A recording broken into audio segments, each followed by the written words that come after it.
Jafo be kame se be hyase na yedi enkomo na ansa na no ma mefasa ho kwan yi na memfa ya kwasam kese pa emfa ma nana Jumo Brobe wono na oye pani a oda Capital V Hotel ano ewo Kofurudua ene oye na ase yie ewo Achem Sechere eti opani bebi a wo bia no ma ohedin papa enra so na mona me social club a ewo danso manso ya yeku baba ko jewelry enra na ikuja no kwan na ma mefasa ho kwan na mefasa da kese pa ema wo mo beboa ye nyina ma obia sorry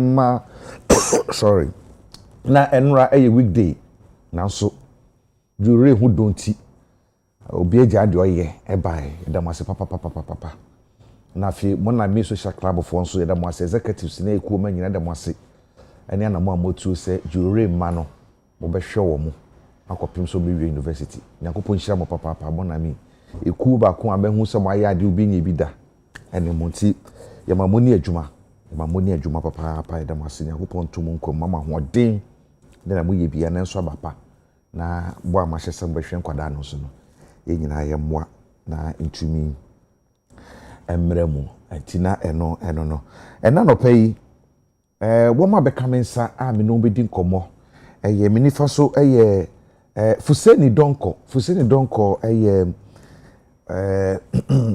Deputy Director General at the of Operation National Service Authority and she waha ono de omo kan so omo Director of Operations anya me nwanwa e sanse drobon so ne afran place ono o chen ayi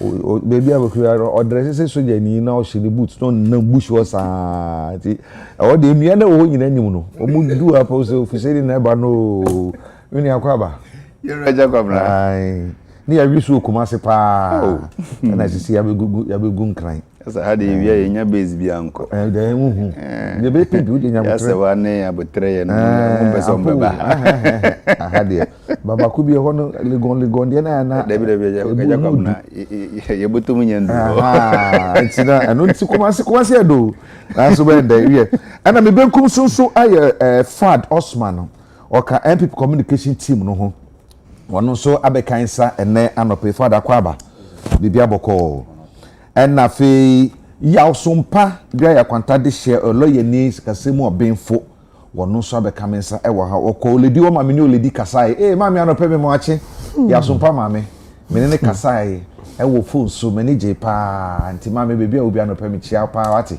oba me be hwe o me nsuru kura eno so ya Wakwaba ya ni apan bia boko nyame na dum na wo so adum na abi de nyame ase Akwaba nso akwane nye asemo ofi friend say mopa ekwa kosi mankran so I think that's the worst part of the road enye omushe no munye hu bibi Kumasi de no from ayi insamu asam de ni yinum send ho de bunsam djam efi apja junction ko no so e wo ne de efi bunsu junction ko no so ne de ansa na kokopim bebi e bepim ti o mo hwe no munye hu bibi e man na e mo nyina nkwa ho ban anti rose me mama anti rose no pe mo achi na abushe ni nyina me mama nyina achi e na no pe ewie ye hwe straight na Fad mama se se fafu se sanse mo na city ni ye modea ena bebi akodu se city na firi bonsa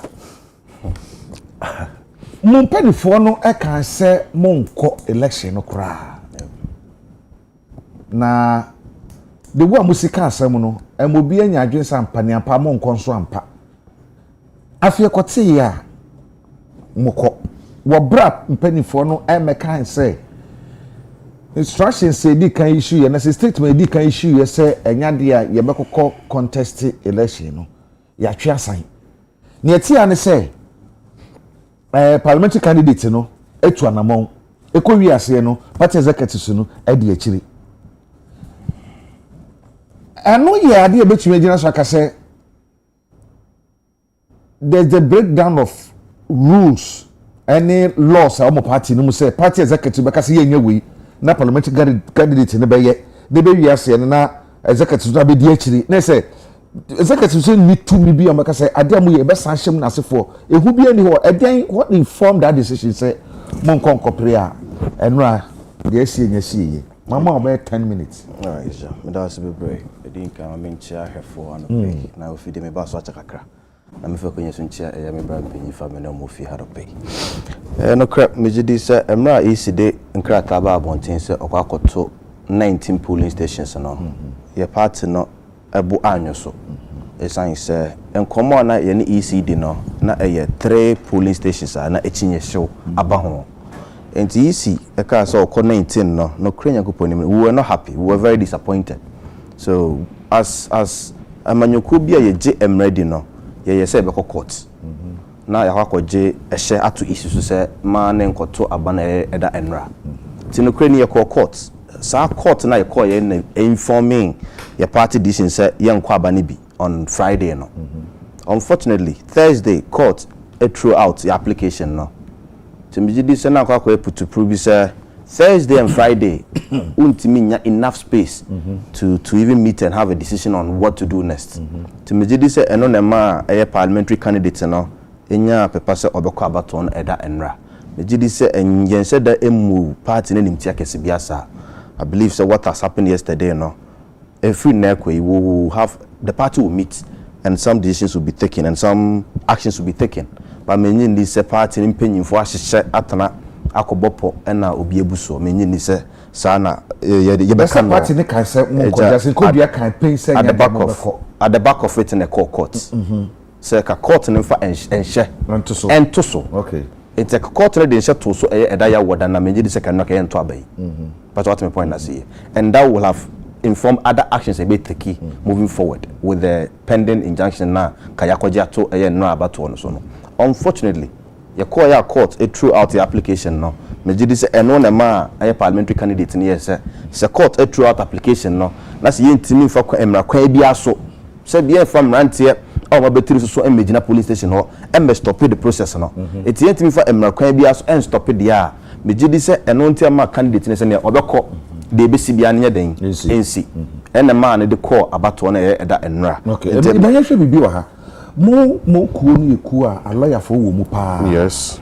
Ebetu akase mo organize a lawyer ni. Yes, it's a just secretary lawyer ni. Almost in executive sin which akase about 80% a lawyer for. Yes.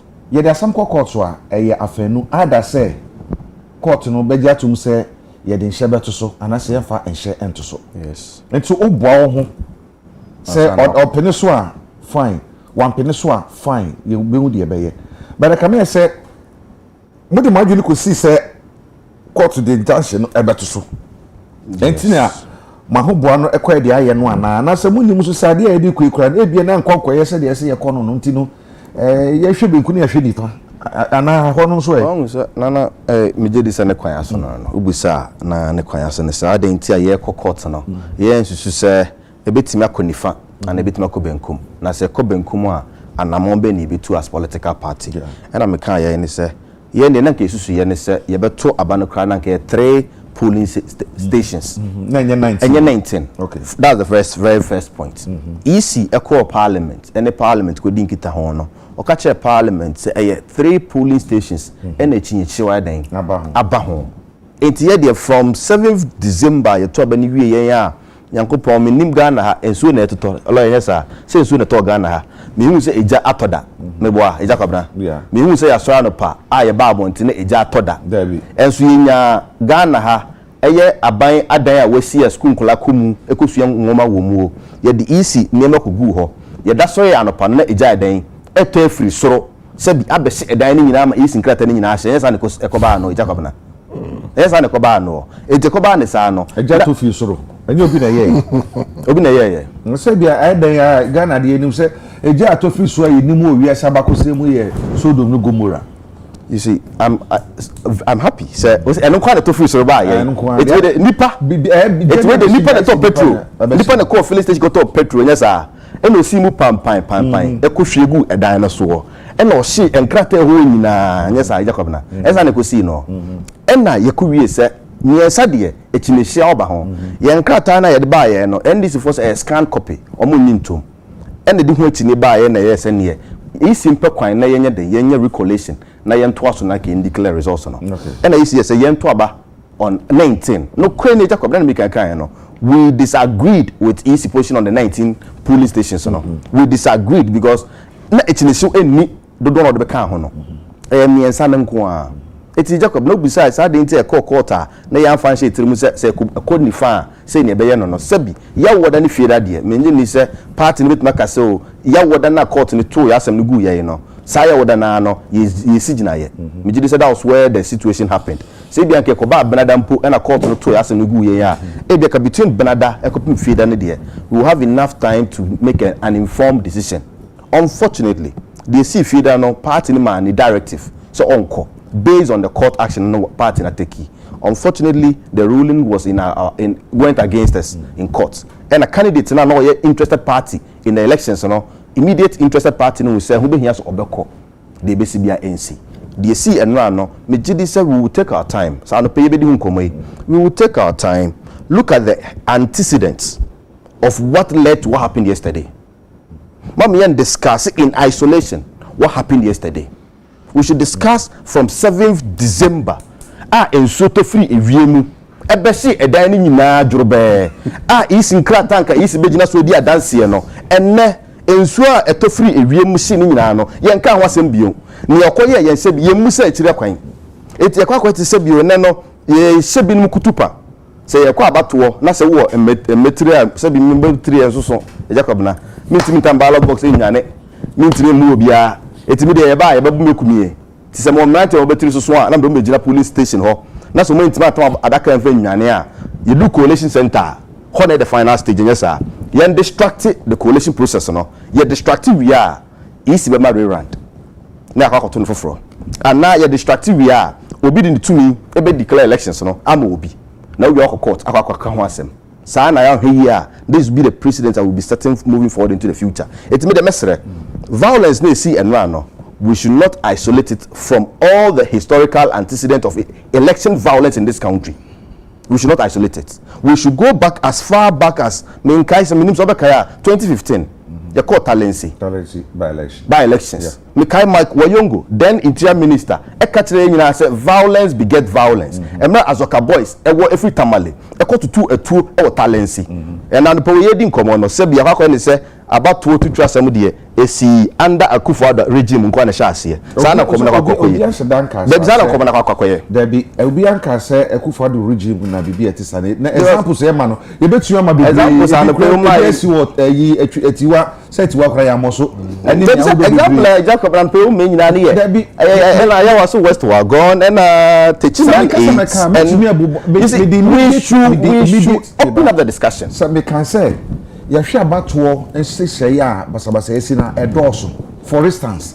Intimate like I say, Abia, some Mamota Lensi are more baby Franca. When I did that doesn't mean say and can't come to channel, and can't help. It's me, perceive being common with Jacob. Okay, be more. Let's say you, media. About what the last elections in this country. Sure.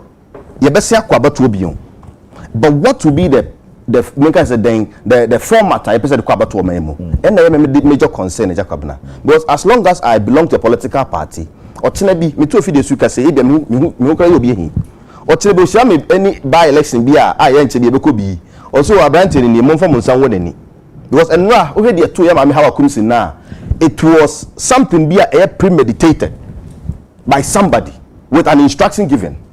Because eyewitnesses, eyewitness account say, Omudi kai ko attack one gentleman at the entrance of the polling station and Omo dragging into the Omo vehicle.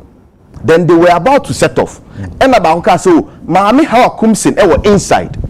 So you could tell the gentleman came in there purposely to attack the woman. And so on the way, one security expert no crane I do respect and admire ne commentary pa no e ka kire ye say ye maame Hawa Kumsin bro na ye bo no enra no ono na pema no say okohokoye den. That is the disappointment I'm having this morning. Who says okohokoye den? Is that the case? Is that the case? And the person ye ka kire Ghana for say ebinumu ye red flags. Eti no tine bi ye to abade hu say nipa na fa so wonani. Is that the case? Sabi o minimum crowd me say NDC Deputy General Secretary Mustafa Gbande. Upo bi asabi anopo we misra no any day kwan so binana obi na no kasa e shebufu a he's number 1 is he telling us say otena bi ye to obi na hu Mustafa Gbande wase a obi fa ne sanko wonani is that what you are trying to entertain when na because the tia kasa say we share police center no doco methodist wono where baby I be try kasa where flashpoint pa when am say ye de niam bi ko gu ikura ko yira ne na sefo na ho kra mo so mo kan crofo show about 7 hours na you taking full hostage e wo ho dey it where be try kasa where ye flashpoint be kasa bi e ho no anhwe ya ensisan ke di agro ho kra enti se do bi be ka no baby san no so obi ko ho when e say ko ho okwa de wo ho any the me say boss pay your statement we say na kan crofo no e ko and obi kan say how come so they went there purposely to beat them enti no say wo mo oyo no ti no mo ko dia ade nti no bi e ka kire o mo so wo ha ansa no mo hu ni so wo ho. They should tell you so they came there with a list of young people they wanted to beat up. I have to tell you this for a fact. Enra Brono eja me say Enra Brono omo the list and a buy people they were going to beat up. One of the names on the list madam my friend say Akosia Menu Adenta. She was all say intelligence in Negada bio. Michael Miracle Sabuaje was on the list. There's a miracle said no. Now let me tell you what happened yesterday. And Rano, a man started Madam How comes in attack, no. Started a man miracles a grant interview with one of the media outfits. Now all grant interview, one of the tags, starts did miracles attempt. So Ostati, did attempt to say miracles and so and no be catching as a gentleman. Why are you insulting this gentleman? On can we? So if Miracle had responded, you see, they came there with an attempt to say, yeah, become a bow. It's a provocation. You provoke you not to react here. Then there's an attack on you. But you should know. Now that one new man. Yes. I will say, or yeah, or can't listen. Say, you see, yeah, I'm going to say, you're operation. Operation, you're corner. You're Bowraha. You're Bowraha. Agya Kwabena. Fuseni Donko. Ya sumpa ene wo nti mo target here for yes nti adwene se ye kwakwa attack wo nye se bi ye kwakwa so ma hwe na so mo je eyini so na ye de afi so nti sanka ombe ye miracle bi ya enka hono mu yini ya anka ombe ka se medina tam no oyi anu asama bo no say if the adwene say me kwakwa attack no a mama child we see all this election violence attacks operation se be nyu bi na story prekope na emrante en be hia ho what's the point na see obi that in the pickups a loading man ten go echire e dem ba ho so what was the purpose of bringing them there and so mdu mu from fie mu e be hia ho center ho somebody deliberately mobilized them at a certain location, transported them from that location to the polling center. What was the motive behind that transportation? It should tell you, sir, a deliberate attempt by somebody. A plan, a well thought out plan. It should come out of provocations. So the provocation was this. You see, so if you don't know, we try a reform, will be a shabiano. A man in the polling center inside or see, a man called easy staff. So, Madam How comes in, no, the parliamentary candidates, no, Ejna and few moving common. So they went straight to Madam How comes in, went straight to her, to a point where she was trying to defend herself. Then somebody from nowhere, I'm saying I'm actually doing the flying agent of say 5K men of whatever. O two free VM Jacobna. O two us of play me Jacobna. So two free your Mortal Kombat the pay or to have one play TV game Mortal Kombat the pay Jacobna. O two say. No be so man me no concede preoccupy Jacobna. Otu no so. Otu se otu yo. Mu video ni ehwe na. Video no. Owo fu se ni Israel.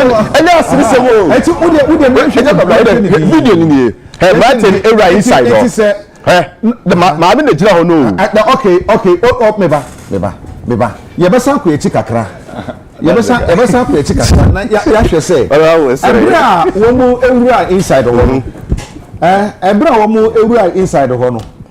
Ya hwe se womo koye no womo to she no so ansa na oye self defense na say o self defense ye ansa na ansa na akwa na o to say na o kan na video ni ni have not any right inside na police for crash stop him some more right inside and I'm forcing your way into the station. Okay. Right? Okay. Which is even an offense. Okay. According to the CI. Then the defense came in. Defense. And I bet him 2 years. I bet him 2 years. I to say I say you were be or your friend or her. O tu fi bi on kwata bi an sa na o mutu o tu fi no kwata bi an say ba. Eti ya hwe me pese hwe video ni. Say if truly say baby na wo mu wei. Na miracle wa ha. Wo ma attacking no entrance wo or interview. Enti o do kra na or first target. So o mo bobo na nka o ma hu nka first target nka o mebo no. Okay. Eti ya hwe de see ye no. Wo bra wo mo ko no provocation be cause so answer na pepper spray ni ba ye ana say pepper spray before as and now we cannot but video to me aboye kakra. No, this is the video, but we cannot give to the details of whatever happened, say pepper spray or not. Let's be a bit careful at least. Yeah, my investigation cost. No, let's oh, that's okay, granted. Omia bibi so. There be no perfume. Omia bibi so. Yen hwe and air freshener. I know omia bibi so. Oh, Fizeli. I don't know. Well, air freshener. No, and now Mitiye Mustafa Bande. Or see videos AI generated. You see, Agya Kwabena. You see, with all the humor attached, with all the humor attached, me say it is time say Ghana for you be here when him. Na kan okra kire hon kakra Agya Kwabena. The didn't make us. One say Agya Kwabena to trust some about to ho a. Yeah. And me di kan ye no. You betimi dey 92, 96 dey na ache ye hon kakra. Because I mean democracy na afiri na e dey FF. Na between 2000 e ba ne dey. Also it me you who anim na condemn all this act of violence. Sure. Agya Kwabena. Because men kai kra no me say mo fie ha. Nit FM fidie kese so.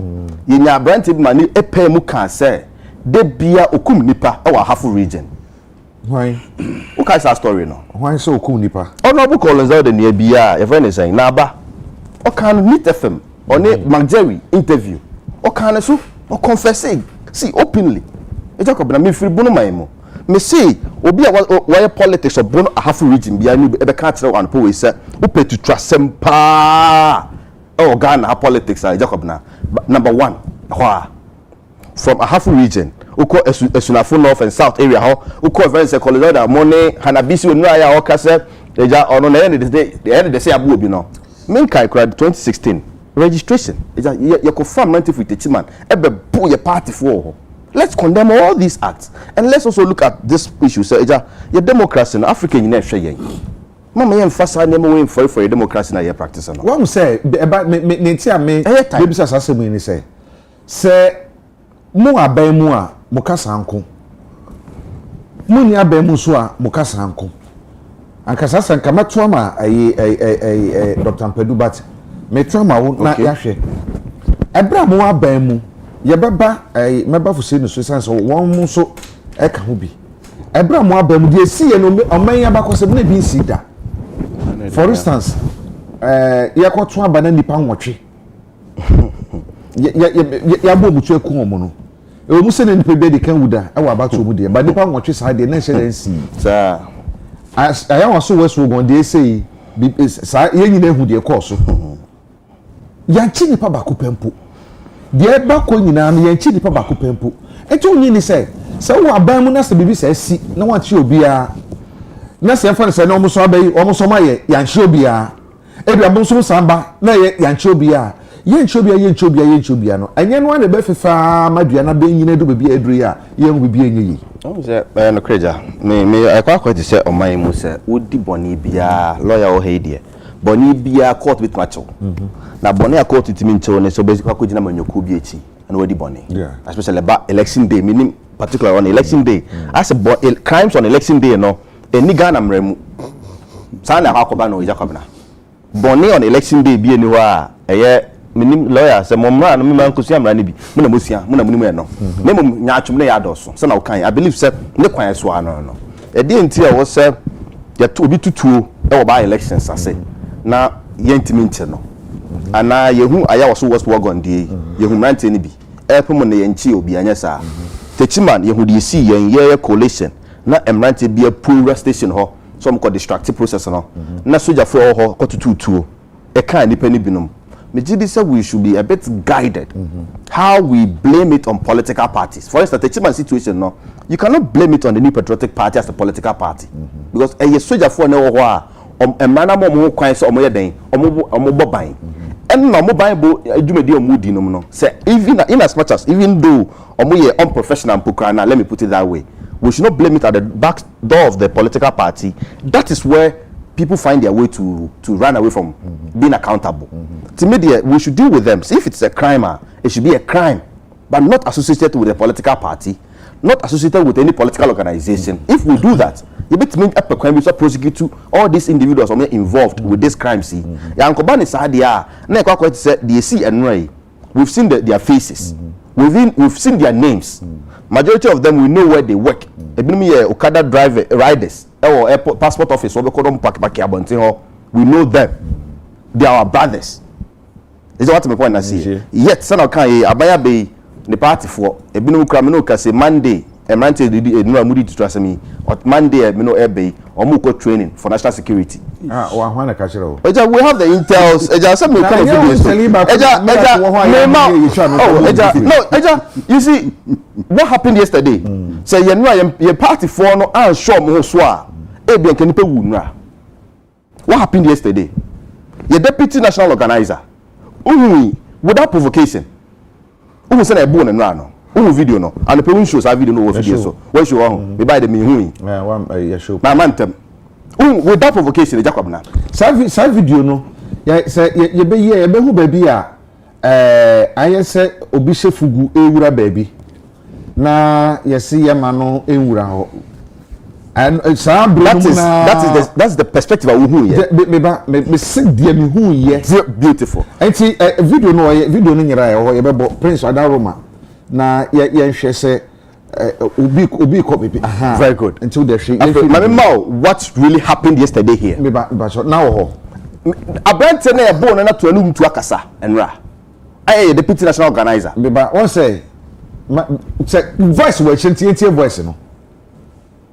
What the voice we bone na kasa. The voice we bone na kasa. Meba. Na num 7% to enra. Meba. Answer na yetie kasa.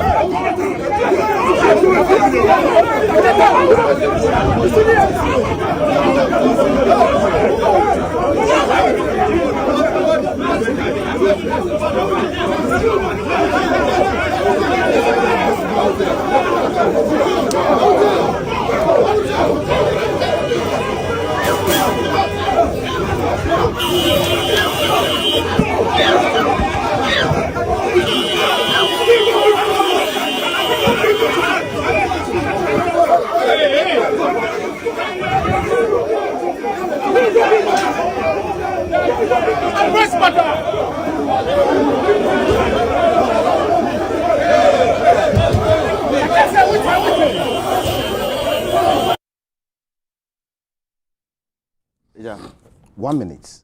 Abranti ye born and me deputy national organizer. Or katre Ghana for you and no the Mustafa Bande and they were inside the premises. They didn't koso bonteno. And also we are in a party penny for. It's young kwa bonten na man ten ko kasa. Na ko mu nyaaye den akuma toyemu emra. So they moved out of the premises to the entrance of Mobe Kasa and Mustafa ka echire. So he was coming out with Mustafa to talk to the boys to calm down. Unfortunately, Odro Bontinana video also what this side. There were 3 different angles to the video. Abante ba ko for anechi. And odin nechi say e pia no free police for ne ho. So he will get to the crowd with Mabono. Agya Kwabena. You see what happened yesterday? Let's not justify it. Say ABSC, say ABSC, say ABSC, I was to West Wargon. Say ABSC Techiman. The justification of the power you know NDC for airman is no OBA. That's the justification. Our platform was so. No, many kind of videos so Agya Kwabena. So no you take your penny for nibi. Democracy videos near AI generated. A democracy Mantin Abu Hawa Kumsen no. Omunya NDC mantin, omunya MPP mantin. Mustafa Bande statement be no make any no. Agya Kwabena. It may kind of the power. No to trust him be obi no to trust him na den. What the point I say Agya Kwabena? Sebio, the no see ye.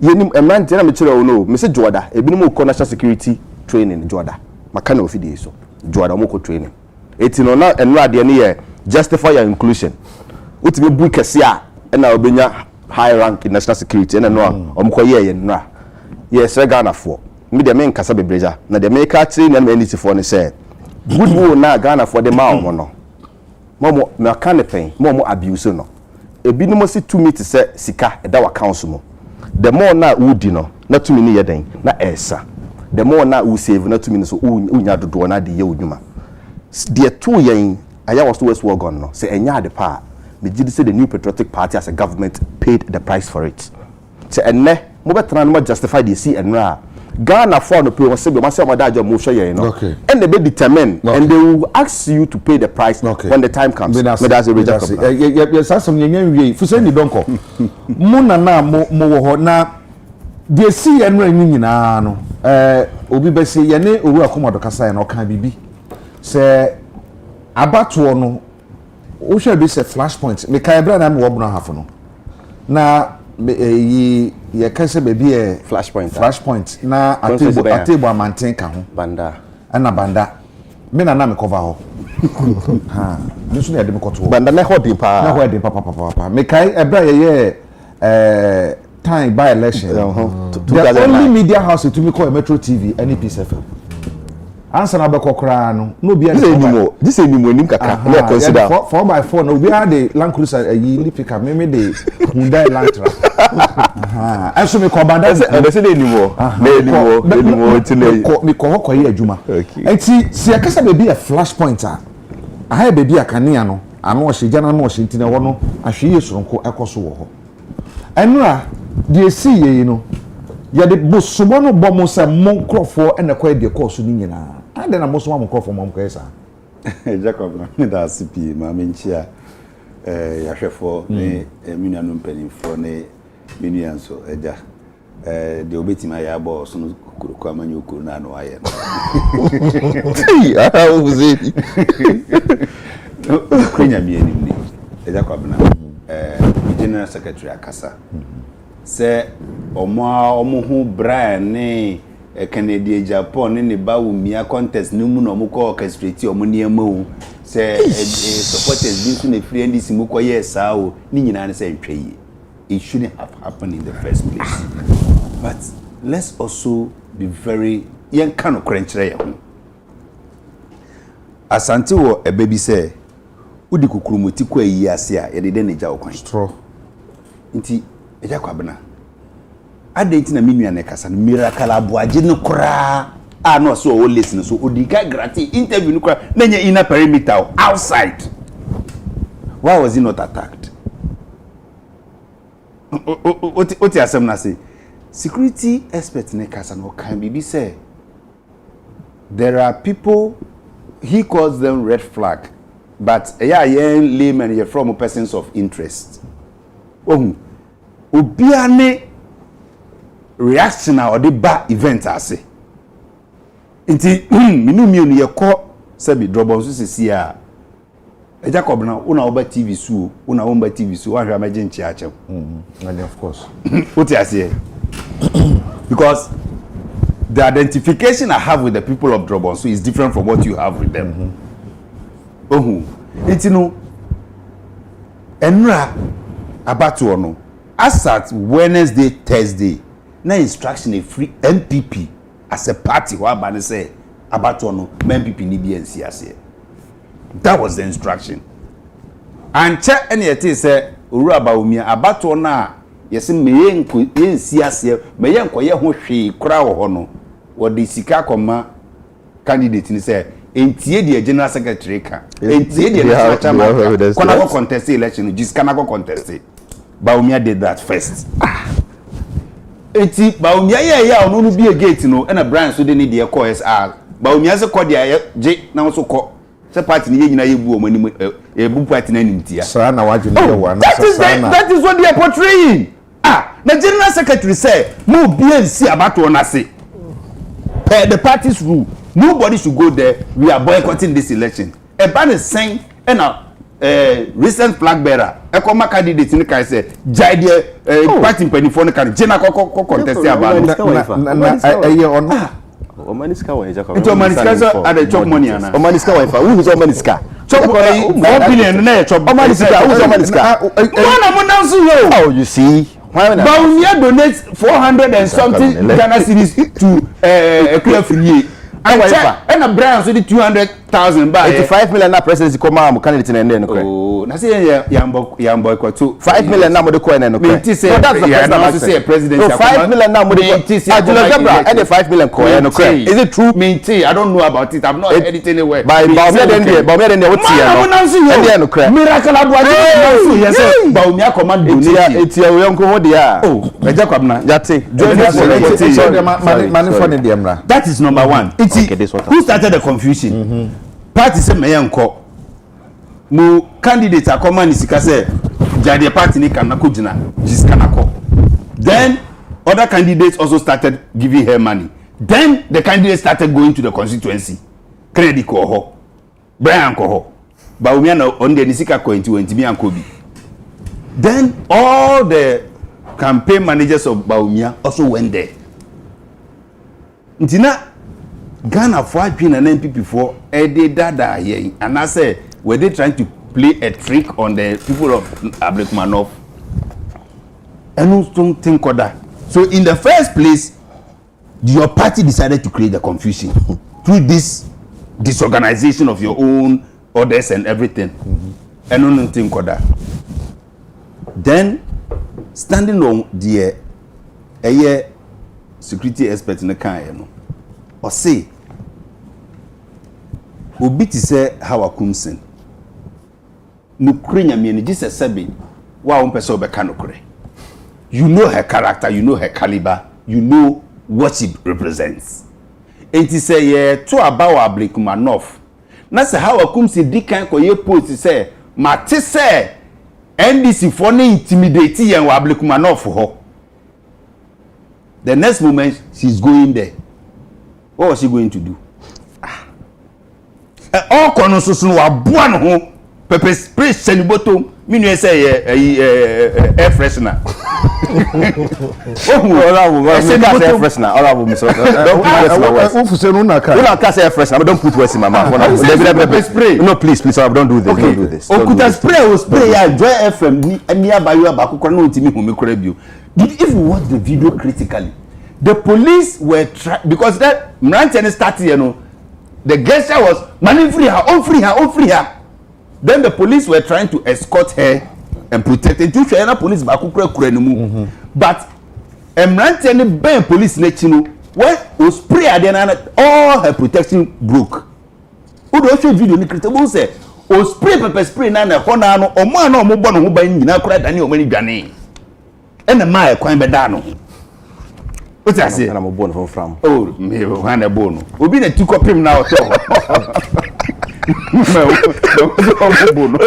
We as obi free two copy no no top from. No krenya me anim ni. Yes. For me the good the am depan say the general secretary condemn the AC no. Me so make say police for no answer that moye.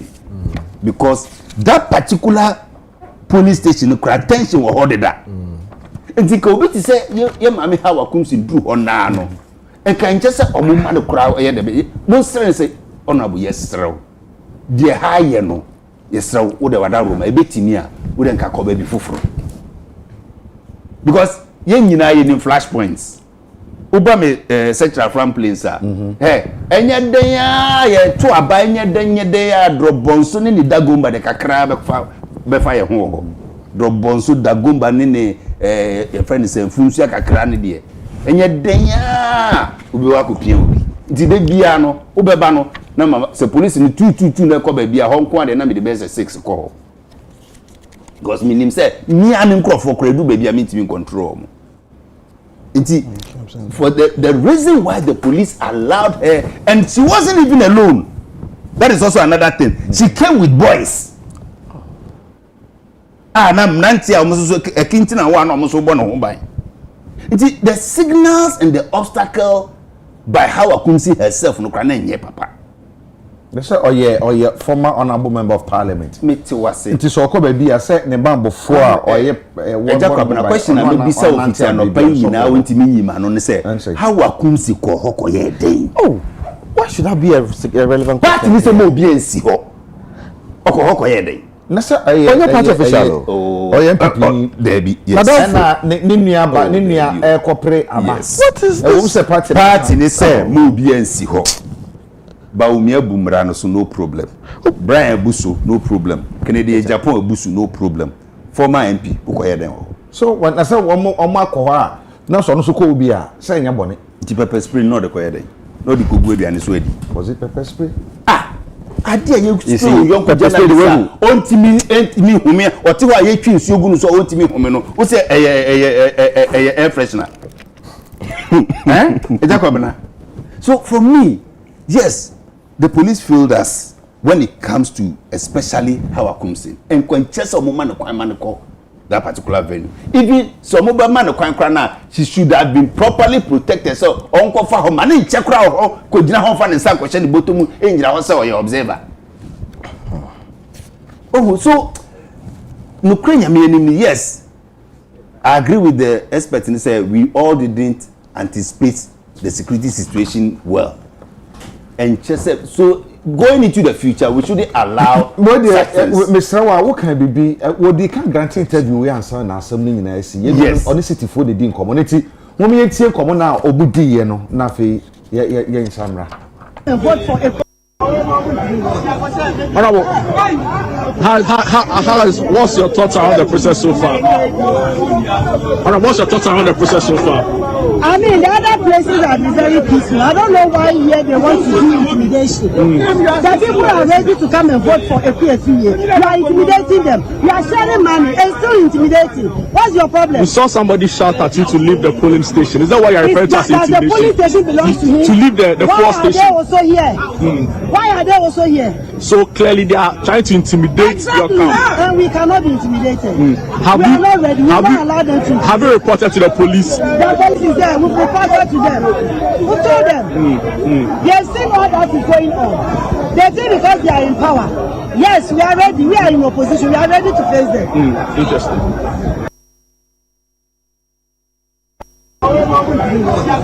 Honorable, what's your thoughts around the process so far? Honorable, what's your thoughts around the process so far?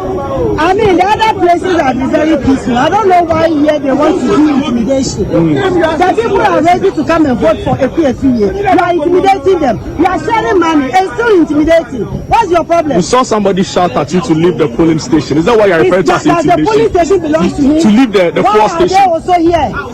Why are they also here? So clearly they are trying to intimidate exactly. your camp. And we cannot be intimidated. We are not ready. We will not allow them to. Have you reported to the police? The police is there. We reported to them. We told them. They have seen all that is going on. They think because they are in power. Yes, we are ready. We are in opposition. We are ready to face them. Interesting.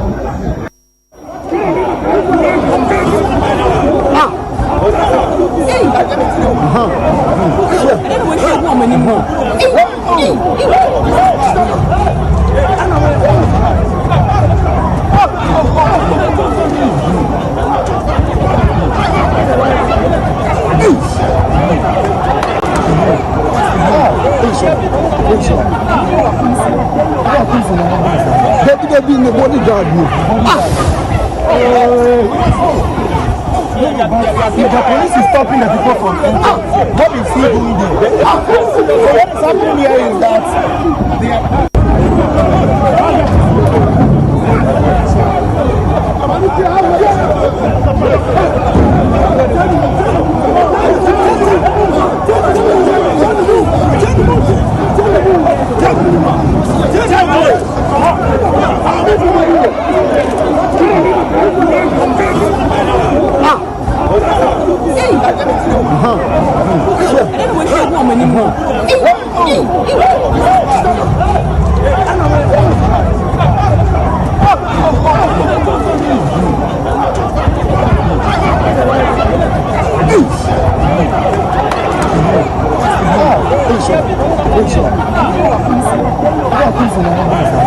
they be in the bodyguard. If the police is stopping the people from entering, what is he doing there? So what is happening here is that they are. Where they see and running beer. Let's see an interview quick one. You go so I say, Ebenya, one more from the how I come to the kind of you city from food in Como. I'm or can say intimidate you more. Na I see who are money as for. Na nya do bet me who omnum de be see any. Na be chikwa ansana de ehu ye say ye den is play you say one to say one so na se for video ehu se sia no. E ba ka fo no one go assumption be dey. Agya Kwabena me da ase. On say be me de me tumira na ma kire sie. On say me di ka kasa me ka say udi kokromoti kwa yi ase a. Me nua na antemase. Yes, ye nyina ye ntafo de but asante ben so de de pa. Nchirase no so ye literal. So who provoked that particular action? Yes, the act we all condemn it. But asantefo ba ko so say bre ama amane anya de ben. Eno so ama. So inti honorable Kumsin first in the first place party se men ko ho. Oko. O si mini omodi kosi ani. O say konso o de pepper spray a she obotom. Nti na okoye den. Pepper spray no sabi e sure. So I don't get the whole thing. And sincerely speaking, medical can say police for yes, I think we have to review some of the strategies in our election centers. And the decision to take out the military, it was good. But Mr. Bejidi said, flashpoints, as we all know, it's not there. At least there should be armed patrols around flashpoints, especially in cases like this. Oh, and at least some of because even some of your own supporters, many be start here. You can't control them.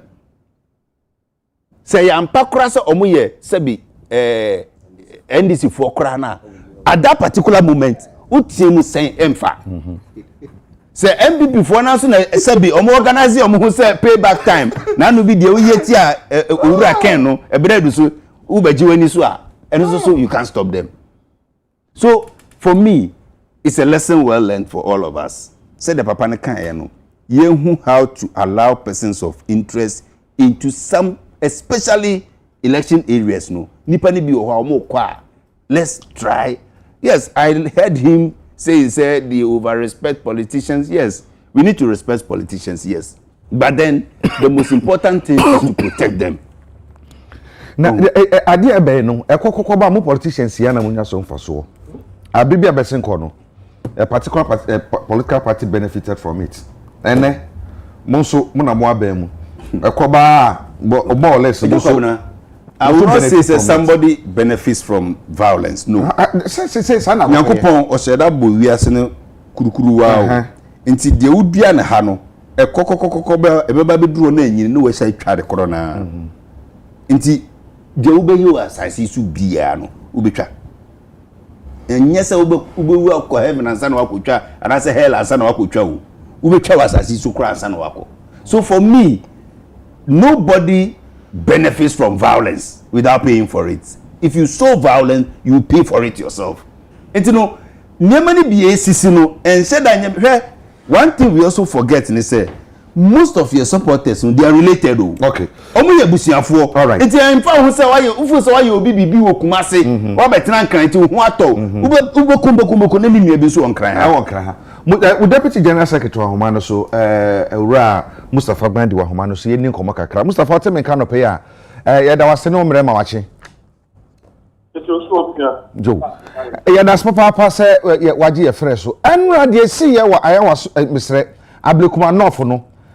Ebinim say won na woman instructions say bibi etisa e den dey see poti ma me say no ansa na ma say won na man instruction na say you na man instruction no e den na wo di wadi hu we wo ho ni ameda was na ya da ti po ansa o ka ameda was say what bibi sa no afre me bi sama no dem say abrekuma no sabi o mene apart from national chairman and internal secretary the premier national organizer were the senior officers around that election.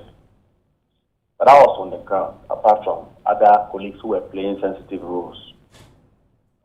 Now, the panel, we know I started to say monitoring.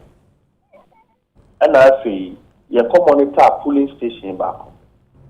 Maybe you're not making about how a police were meaning the crowd, you can interview together and I'm trying to say how we will lose election with 200 votes.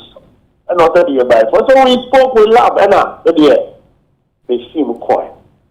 We call another place, that's Samuel Uku, Miracle Abuaje, Samuel Brabuabeng. We now see so only a quiet interview, boom. And I'm sure the MPP, some of the moon election, I'm over there. And you're free and I'm a coin. And to be called down some area, honor. You honor Samuel Uku frame, then I know him on a car charge on Yamba, and will be family Samuel Uku from. Now, now, a free baby, a university, I think the one couple Unia Bahawa Kumsium. Now, and a boy's rumble crown of Kakoji, police station back with them. Obama will be uncle. And you know, and so now come one year be escalated. Me, you say you're and I mean, I'm 2 American call. We do one of now police station. Na police for far how comes and they call on. Na in conformity fees how comes to on to what we know the board dumping war and him over 500 people. And I'm a call me power more chow or beyond the escalate many police no because we are political leaders and times like this we would have to de-escalate and reduce the tension and move on. Now me call them a fee how comes was still being detained at the place though. Conform to taking it out. Then I did not win other gate ever chill what they call. Me wanna a brand 13 team be a set mark or bar middle one. I realized that he was an MPP guy, but I don't mean the position cry. So, but I want to make a chance the chief, you should go because I have no. Said the iron, I'm de-escalate to Munyai. So if you watch the video, you will see that na me no air kasa. Madam, another group. If you be no one na omo ba ya omo so guy no so omo pam na free anim ho e na koye ho no. Me me aye wie ye, woni me fa me phone. E ko hwehwe abran tere number na me friend no. Na me se me wo ye okay. No say I na me so bo mo dia na call hospital. Oh, can I remember who's there? Oh, yeah. I think deputy regional organizer, the national deputy organizer. And I'm in the Kasai. Me feel also. Me sound so a judge, you might call Kaneshi police station. Samuel Ukiana me offer and also how I will Kaneshi police. I'm so okay, Jama, me I'll go and sort it out. So me they call them and I'm me car and me the far me near Baha from the defeat police station. And she was so call hospital, because in hospital. The Mabai, party in for by. And as I'm speaking, Dakua, MPP Dakua, and Newman, will bear me witness. Me call on a coffee, no, and making sure that the BI okay. I was shocked to have heard say, Apenyo Martin, minority leader, one maho. One my election, maybe. Only ground, hobby. Not or no akoko first statement to say. Many Malik but in Charlina, ye anxiety, violence. Make a maybe escalating situation. And I'm who's a Malik every strong hobber. And to Malik called the Benjamin Dean, may be important and said, don't pass here. Onfa a Siena boy to know, ending a team cop. And I no fast here. And a boy in there. So Malik didn't even stand at the scene. Malik Bazintale didn't stand there. When you know, you are better, and as you are better, Jena Air Force. When I'm a catcher, is all common, you know, on number is in the team quarter to me, and my battle. And as I'm speaking, your media teams that were on the ground would attest this fact. The police who were on duty there will attest this fact. So where did Apenyo Martin get his facts from? Or say, I'm going to tell Rebecca there, or let me cut me year, me signal a voice in the phone. I'm shocked. Obia, the BSC about frail. Ntimi ko try and cross na ya den. Na ya den. Me tia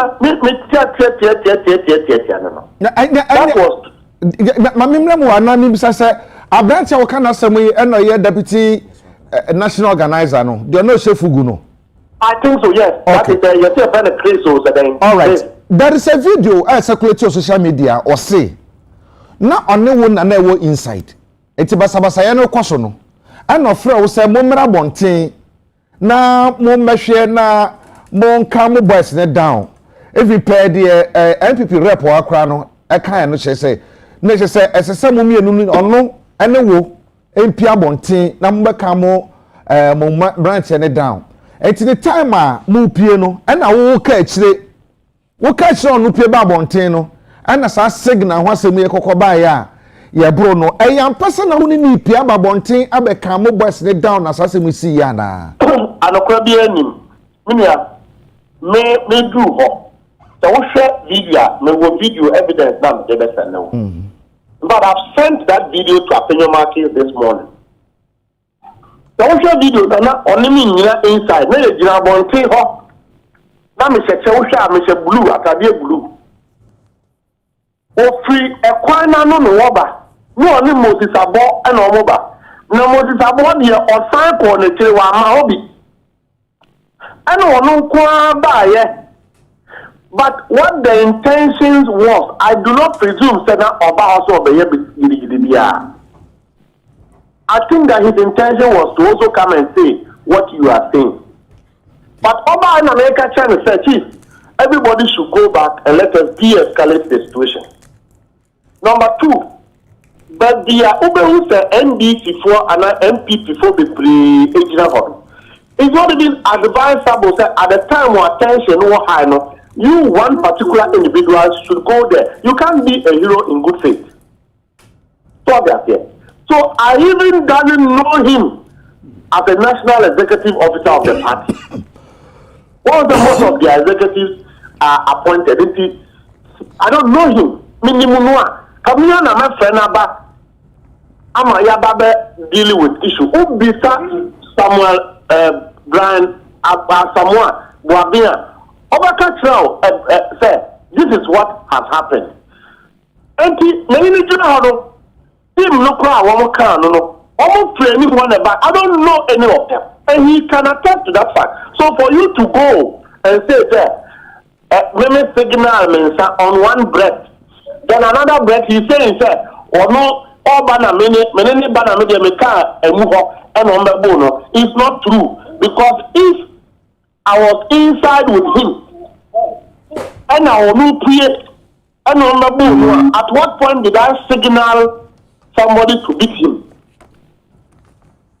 So we cannot do that to ourselves. We can't. We will all condemn violence in elections. The MPP should realize how I operate.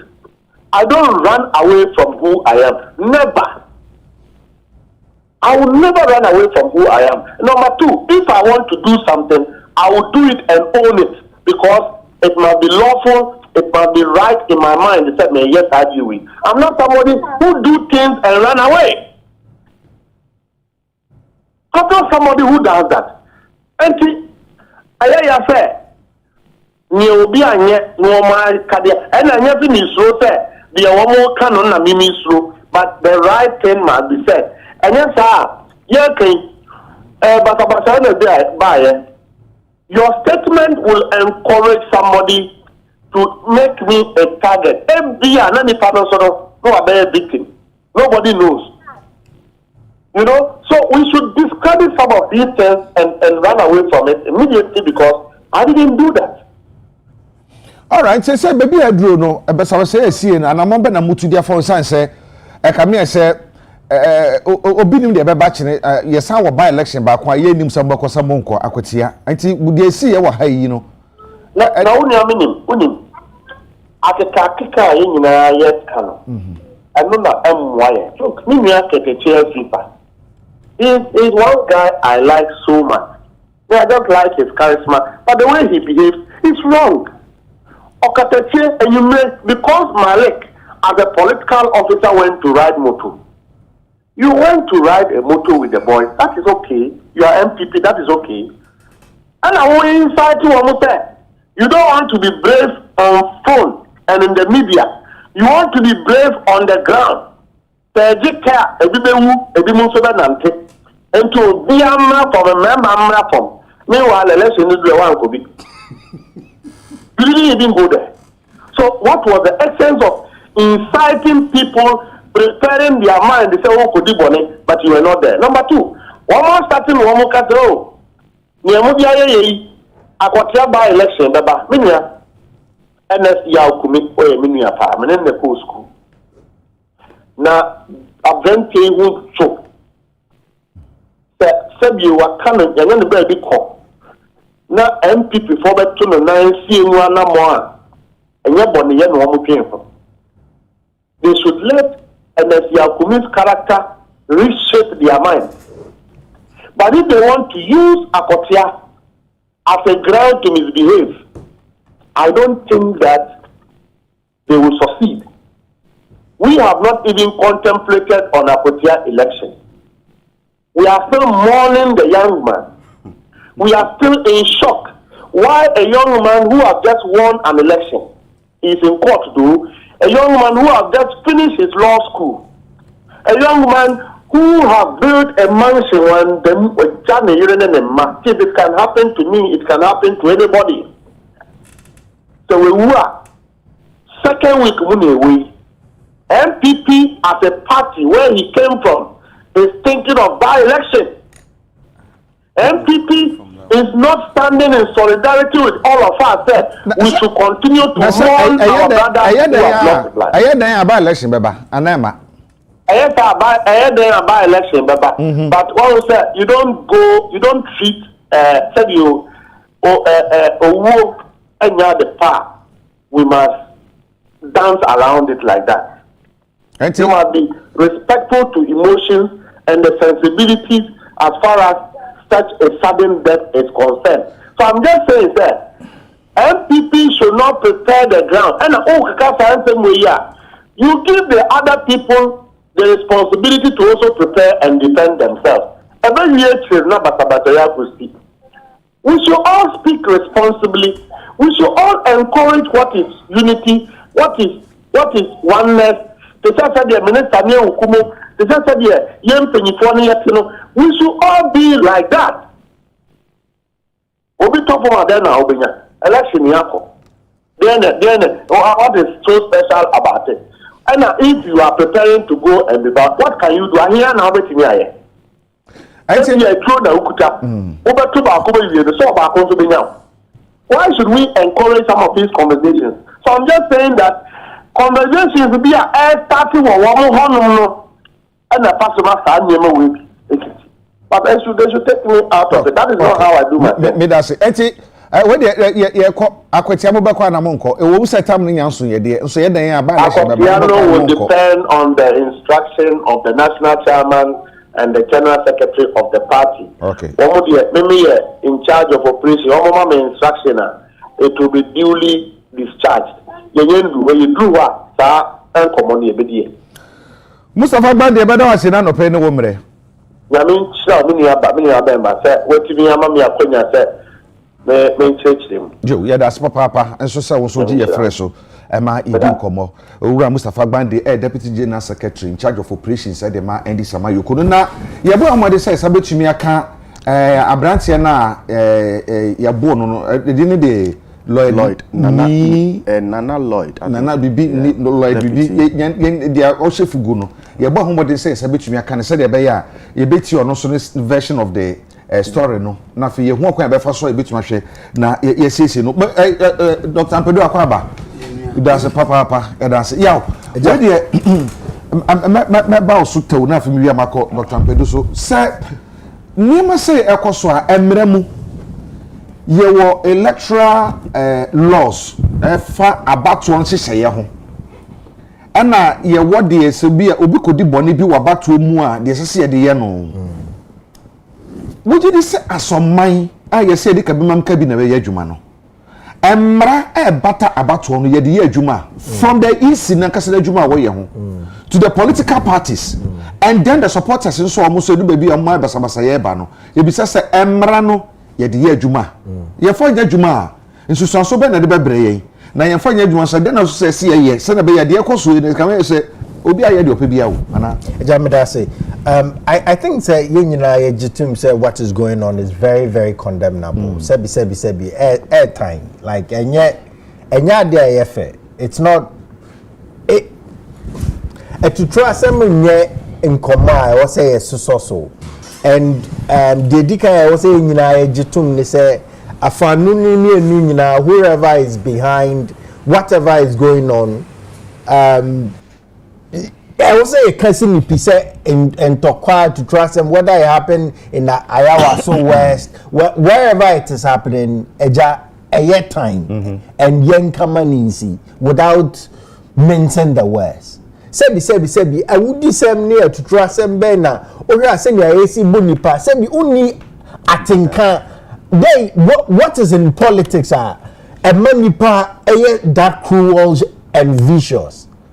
Intermediate mestati AKSMP say whether it's MPP whether it's NDC nobody should condemn nobody should justify this act in any sense not in the least because we've moved a bit in our democracy say now okay no there no it's not like a man these are clear crimes.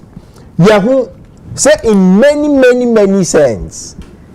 Ekoswa ekame say because of the political interest say bi obia anyo obia hwe minya panyi Fuseni said it say you see yenyina say yehun say whatever the lot say nyete bia no enya ba abato no so a there are flashpoints. So let me start with the police intelligence.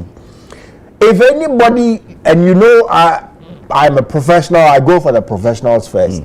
Say obi wo ho a edika what say this subobo na a police hierarchy in this mess. Edika. Okay. Yes, it was largely peaceful. Yenyina just say faku bebre no na ya asumdwe and we commend them for the places that were peaceful. Ebam is saying that these particular places are flashpoints. We should have known. There should have been intelligence to know. Say, Sebi, Hano, atudra some debate me akosoro kese. Nekosoro kese. What are we doing to make sure say enkoye nyamana yehu enrano? So the Dika said the police hierarchy itself must also motinas no busa on say. Ebam saying ena. Your man Yamano Epejan who could do baby a drew and run. And then you better baby whether it's a Quetia or 2028 or whenever. Never when I acquire no yet now have manipa watching election, new president by or what petitioning for investigation, whatever is happening, Obi I mean what is it worth it? Janipa Bakokwa who beti because say a twaba. It's not worth it. And for so niso. Sebi, nipa wu abato na when ya abana. Why be na obedi niso? Or who would you use for purposes of developing the country? Inti, once we know that the violence in every sense must be condemnable. So whether it's MPP or NDC. The first question is the police intelligence. What really happened? Intelligence being na no mukuta. Inti was it deliberate? Was it deliberate to intimidate people? Say me, at trust Mbahoa, then people can go and vote. I think that if you see, and I say who say if these actions, we went through a commission of inquiry for Iowa, so BBNC, there was a whole paper. Nobody was punished for anything. Nothing happened. Minnesota make us sound away by ABI. But you see, we are creating impudence. Sebio, we are toughening skins. The catcher when they say do about to sebi make me for sick be many because who's a nipa ngoche besi and no you obi ahwe. What we are doing is we are creating a society of impudence. Naija adebako ehu power society mo say bi obi hu no say oye bone a bibia ni ho a beti haye no. If we create a society where impudence thrives, na me use your party A, na say about also na say me mpe obi asem na party bia. Sebi make me abonutu, me bonutu kuna. Bibia ensi a we should know say we the yama about why is a recipe for chaos. And yen nyina no sebi ebeko abeka yen nyina. So yes, we must condemn the act in its face, but the laws must work. Any crime say a man who see what there are pictures of people's faces. Sebi crime in there what expiry date. In this say we can go back and prosecute all other persons involved. Here are some judge, we still know them. If we want to go and prosecute them, we can prosecute all of them. But the last thing we should be seen doing as a people, say we are festering a state of impudence. Say you about baton and some there to me for need your war 2 million hoarding 8 million hoarding your pay. Yes, your democratic credential say Ghana there to buy it is only a matter of time and that will fail. I don't think that we should take lightly with Sebi the Akosono at all. Everybody, and I'm happy NPP is condemned it. I'm happy NDC is condemned it. It's not in the rhetoric of the only the condemnation. I was saying twaso. Juma. The people are known. There are faces known. These people should be hauled before the law. They should be prosecuted by the apparatus of state, and they should be brought to book. Because again, not just the I also West and all the other things now is in the north in the area. Yeah, Becky can say the Bible come and Sumpa. Nanso obi be say mo ahoden dey empe nti said yet na radio so na ye can say enye but ye nyina ye hyechi ni ye hye omukutu pa so mo nye bone no.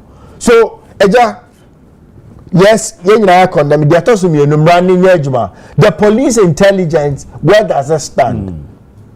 The person who said, I think that the MPP is disappointed itself because this election was won by 209 votes. 209 votes. By a constituency, MPP won by over 20,000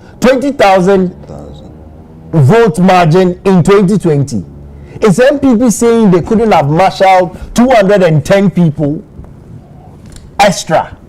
A bit remember, say ABA, state press statement, and I said directive ne fee executive. Exactly the point I am making. I know that is exactly the point I'm making. Okay.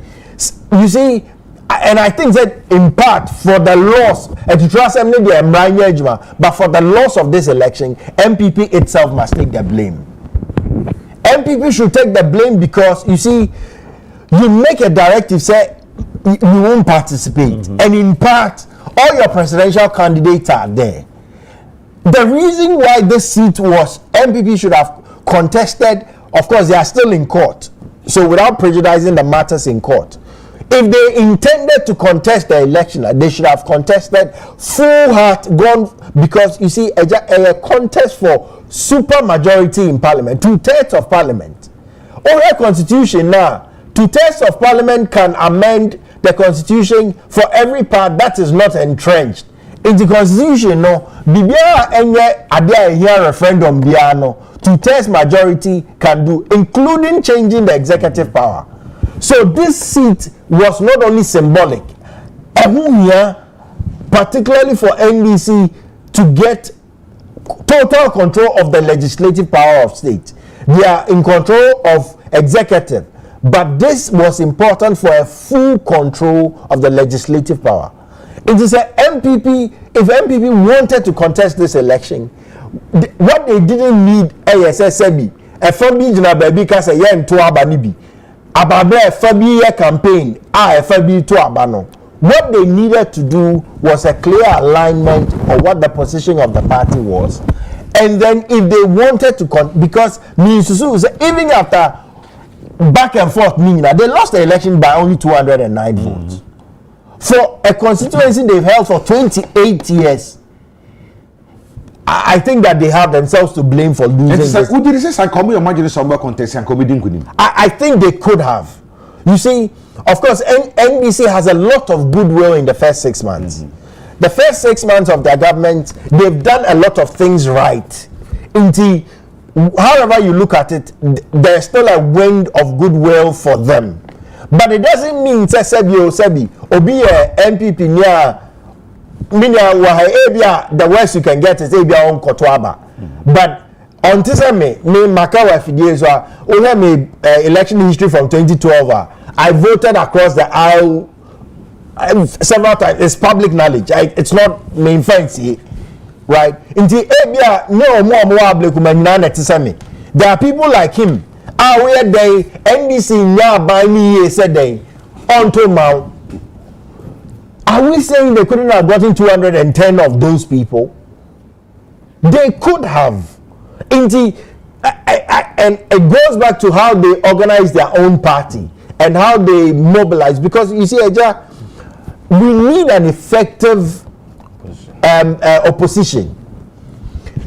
Democracy no say ekoye bakofo enga to me nina. The temptation is so to me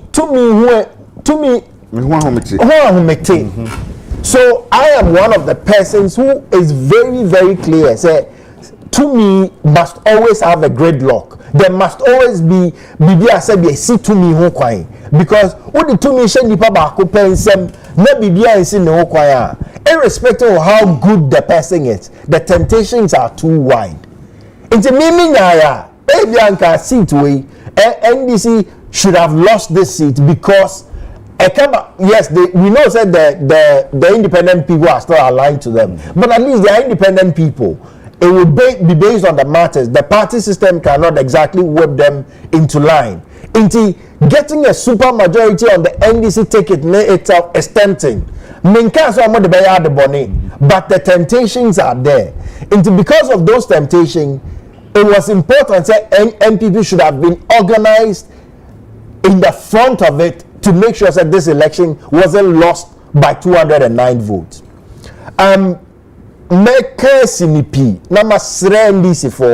Now you almost have complete authority over Ghana, at least in the executive and the legislative powers. To me, Mukutano, I'm sure the framers of this constitution did not contemplate it as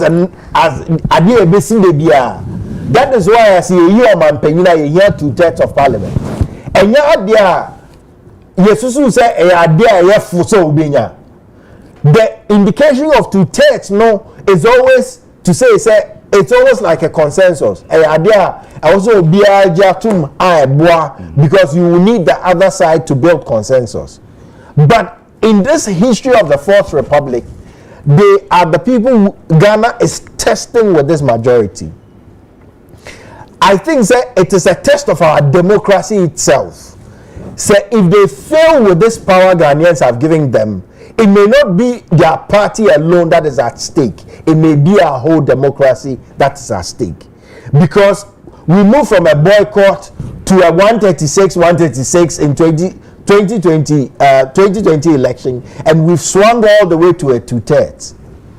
I hope and I keep praying NDC would read this victory, and that is why things like Atudrasem no must be condemned, because to me no Mukutano and yet to me ketwa executive power combined with the super majority legislative power. Akwesa ke bo kura se na 2020 de ne kura tie no kura de be ka se bia menya bakoka me de no ho a absolutely but when matitimu kokura da when yes I want titimu keke o ukuta 2/3 sebi osu be bibia betumi aye. MPP is almost inconsequential in parliament now, right?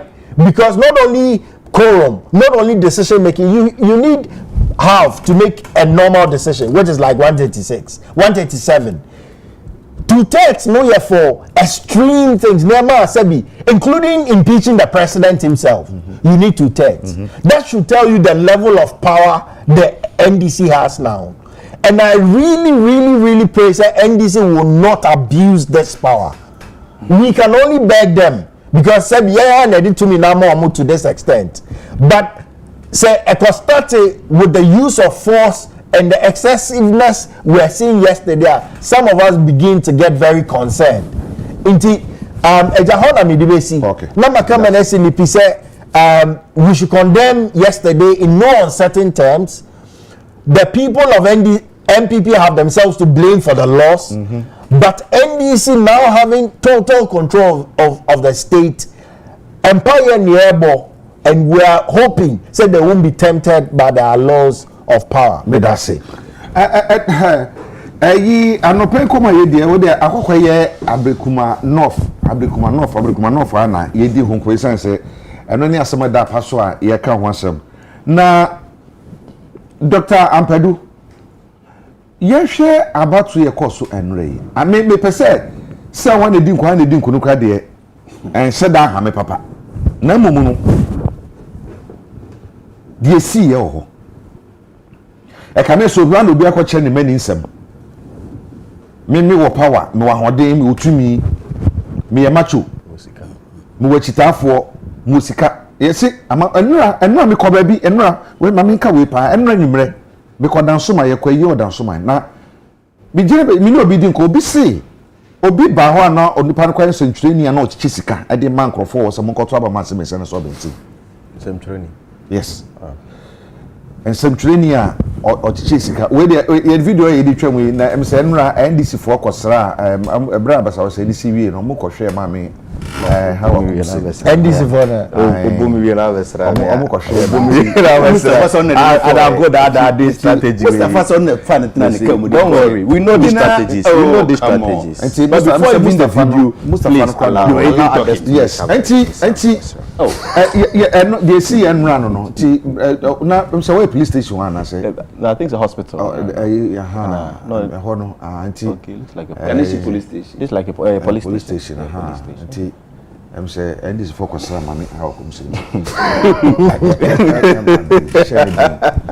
Dr. Ampadu say akoba say e biblia dem be ko so esi amafo tuetue sika tuetue sa ade no ho akoso a masese no eyai abadane normal say beto ba bia na say internal election o say national election o agisi tuetue sika ansa yadidi mu masese na akoko du school for kra akoto abakra na wo mu tuetue sika ansa na I mean, equal primary school ni krampo no kro no chicha tofi that kind of adena ebano ajaba regional minister say I said regional minister should we encourage this the biadro no monetization of our politics no say obiahu politician bia no betu abedi na say ni ho ewo ho and then I did say essentially the for sense and hwe yi a bedu brebi no dio wosika no ono be di to me so ni papo so ni paboni o bisika no na de ne beko yo mranti o musan wo betre sai de se e ko no yo Agya Kwabena and basa basa e de si ye no yo be that say say that was say wa ma yakwanje me fasa kwanje achia ko man nyina ma stress wo ma asubemra e ho na ye kwaji ye ni kakra say whole peace no Ghana peace yeah eti ebestre kwa man say oma asubdwi a kwa hu all these years no oma asubdwi no emra na ntra ho na oma Ghana so nya na asubdwi me fasa kwenso acha paiman so Agya Kwabena me say sama coswe ya reho kakra me fasa kwenso so congratulate can NDC candidate win here if you say in the midst of chaos in as what me win here we say bonabaso so beda electoral commission for us we say sabatu na chinyije kese e wo ho na so ma bomodi organize ama na ya nya obi a win here we just say adkese a almost ye ba ma abaso na ne ekoba ye no Agya Kwabena for some of us engwasie kese fairye na ya rehosem so madwuma de me etu kwan Africa ha pa na wo hwe obuo a manfo wo magana enye se omu bu o magana nko a na mum ye democracy a ye kura mu obu a omu wo maya ne se omu ko hu ni a ye hu ene ya yakoma ngwase kasia ya rehosem so because baby democracy ebi akofa free ye e dey be dri ninka ye nyasu ehunu bebre wo mu a saa mredi nka si etwam efi basabasa ye ekọ pepe ye ewo abato ho ne se abato kakra ewo just one constituency a just 19 polling stations say ekoba say this kind of say entokwa bro ne chese basabasa ye kwesiwa I don't think say Ghana ni bia so proud say bibisa ekoso it must be condemned we agree masse because ni ayehu ekoba bia ti Ghana fo a yeso bom homodene Ghana fo ye say om democracy behwe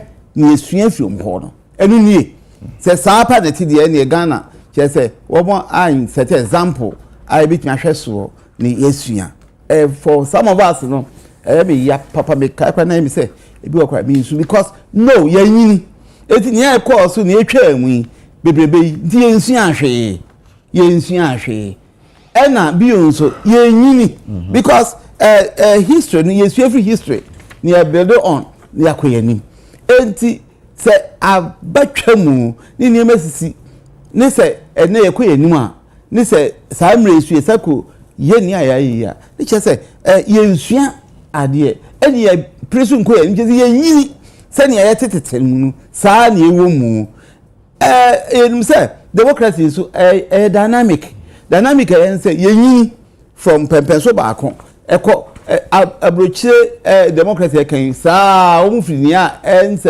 na na maduru ba maduru na Ghana ye democracy ye di yin ana etu hwe ne ma eko so nje se ya reho and it's a clear demonstration say ebu bia ya adwene say ye die ye be show tumie ama power ye wa ye ntokwa ye basabasa ye ye be ye tutu asem a ye be ya ma nipa mu say me su bi kura tumie because Agya Kwabena nim say political parties atwamu ni omu power nyina bebre ye sa tutu asebi ama omunya political appointment enti akoye say empenudu a obe sa ni mi enu ye be recognize o amahu so bo homodne o ya ade ntie bia dibia bi ho a ye mfa ma na se o man bia na society bia o mo reward violence ana tutu asem ana niema etesa no che se enu de ye nyin enko kanko ni enkosuo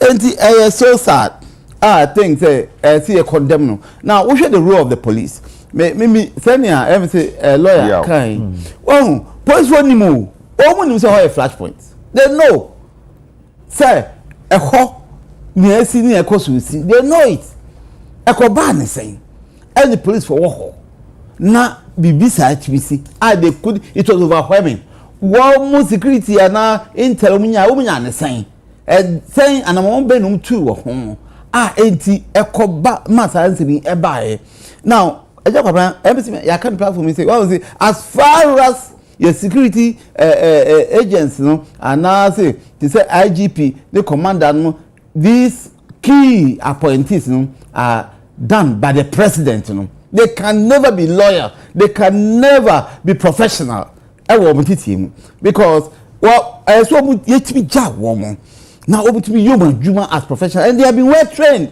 and people have been well trained but juma no ka man hwe ni ya ocha ye be mi efi ho ana se be same the main play against we and for the government say be ya be maintained as far as our position is concerned enti ka be the message say president aye na adwen say or constitutional amendment nka eno so nka ho say the security agencies must be appointment might be taken away from the president to independent bodies or made to be a appointment ama ye security agents are professional.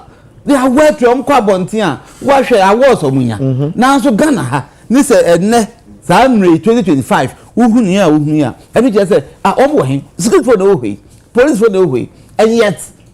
Oh, and know you one problem I make a message say your president buy also resetting no me say me say resetting and yes resetting me chase woman woman atamfo and resetting ni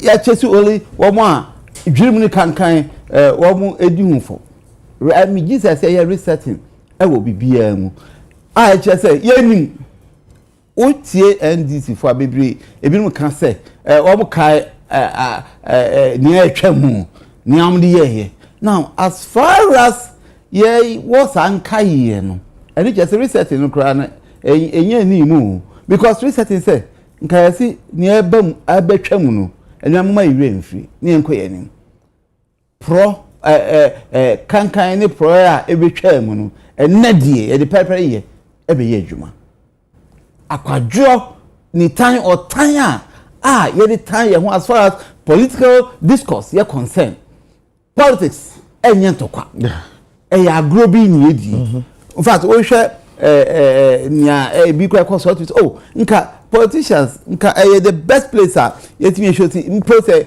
ye different you belong to different political parties ye nipa ba ko Ghana o share o leadership kura program ya se yi Samia Uku Mustafa Bande Hawa Kumsin video ba ku bi kro ha na Mustafa Bande ne Hawa Kumsin kura din komo gina ho din komo ntino eniso ana se ba ku nie koba ne sa ye se nya atwom hypocrisy bi wo je se eniso ye hwe na ka bi se ye nyini ana se ye nyini ye share about 1992 no na ye nimsam amafo hwim ballot box yes afi eno etutwai kra ballot box but e say no anyi aduru oboro no ene kunkum ne prepare eno no enyi ni enya na se etisan ye chi dabi che say 1 ye nyini 2 ye nsuahwe 3 ye dwe say obi ye in fact e kan as a social this no ye dwe say obi tan wa tan ni bi okay obi do ye culture ni adi ye nso no e wo influence society me nyina mu enne MPP NDC for power obi we no o expect say MPP for power no maka so ye refi say adi a wo no ye mfa nipa Africa say na yeti no so obi aye wo na be chen no je say nipa kan e de che santina president reset president reset no for me very important say reset na etui e de kan form so no ye de che ne di twamu say afedie ye ade nyina foforo na ye kan no foforo na nya only in economics enya only in politics but in behavioral attitude that ye won so no see e den di man hu say afedie ye betumi de ache afedie ye be otamfo kwa betumi unia because ye kan nyina o my Ghana ene ye prehu na ye de kan na koye ni they say ye ntwi fa the time or time bro say na ye huni ye fa giche o my Ghana nko kan just say ye de chiche ye ho na fe ye de mfu so kina kan Ghana ye die etine ye nya power ye nya si ye die ntia Ghana ye die ntia say it sadia ene ni a betwamu no mese se ese ba etwamu hwe otie Sam George o si ye kai ne course now what Sam George say ya bro da me say wa unim wo ye Kristo ni zo wo ye sorry elder ne Bible say adi bia ya opesi dipanyama wo no o si ye Sam hunua ni ne dia ye wo mpe anase ye wo ya o nsan kan se ye de ye me etu we so de ye wo ma no o Kristo ni nkasa sa ye de aye me mpa yes mo man twamu ya maninka ma enya banka na ade nyanya fufu anya mo ma ye build a new Ghana on a resetting ni se ekobasebo kaka esa ade yes ya mfa nche ya wo ye ne sa no we msu papa wa wo de ji so obde of the check ntina emwa o my Ghana kanko edu ntina ko hia se nia eba ye everybody regardless of party I belong to must condemn it. And now you bet you condemn so I just come on. Again, I condemn. I condemn. Now, so still, I think when I hear words, you know, condemnation because the people don't have they are not intentional about oh my enkabi. Name me do so abu ye bebo. I really asate about equity. Yeah, try mo. Well, try well be so abo no ho abehia wo. E dey be see. Agya Kwabena.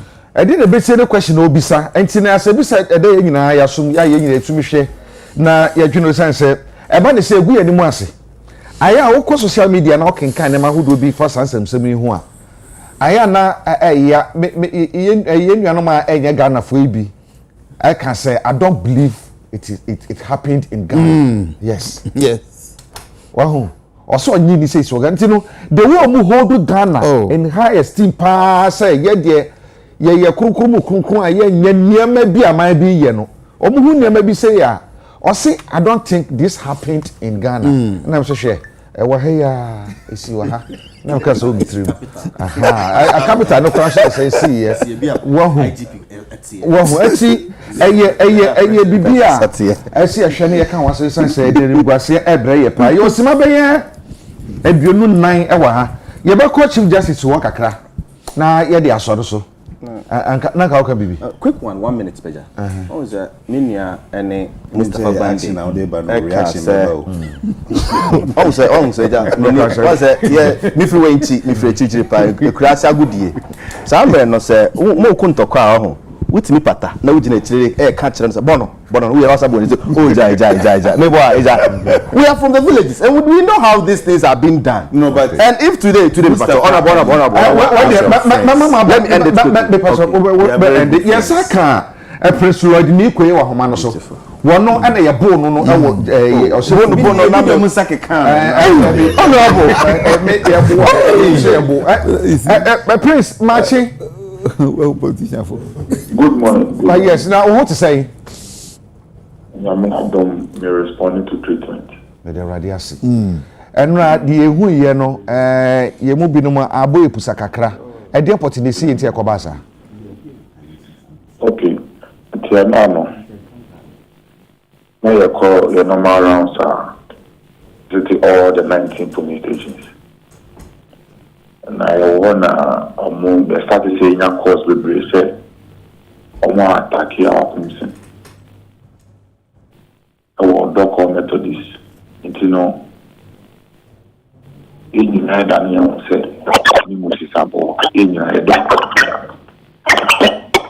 You do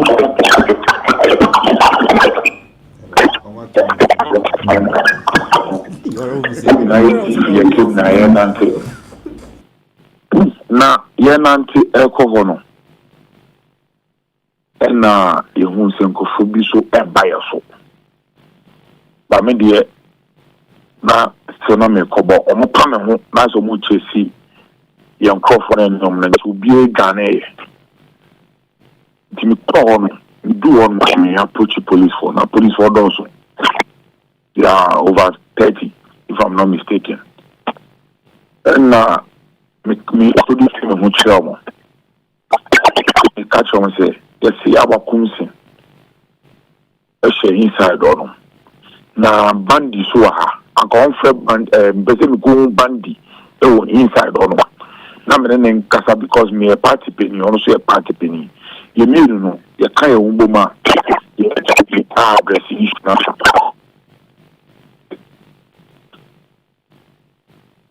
intino omo meti asese die ometumi ayama me ne se omefre bandi ni bom no me free inside or aba bonten intimi jina bonten on police woni na bandi no mko frɛ no bae obaya na me sheki no na me kire ne se no me asimasi me bom ni trɛ na me bom position trɛ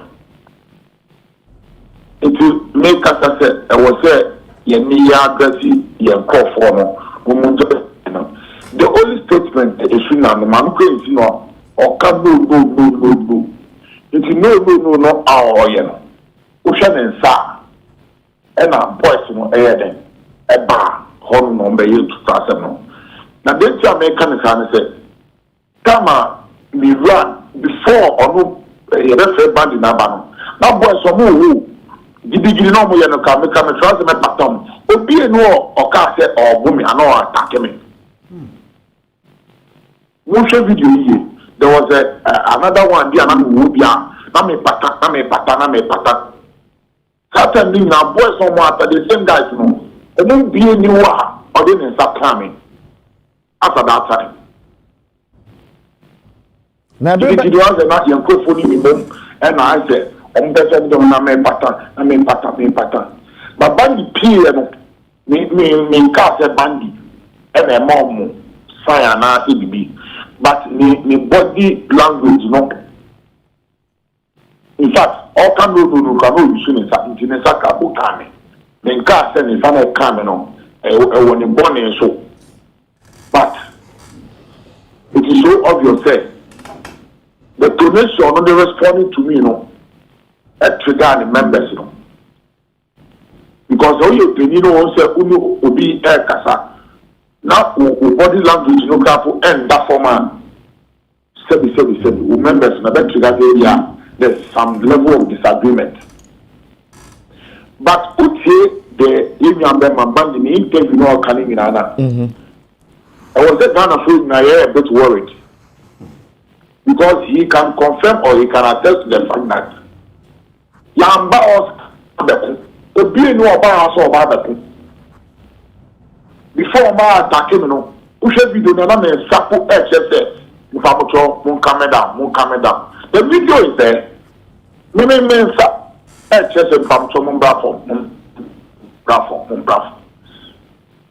you know omo issue ne say omo person obi ka baka ko right inside so ko to allow that is what we actually witnessed yesterday. Consent in the prayer, a party for fair voters, air cashing in answer.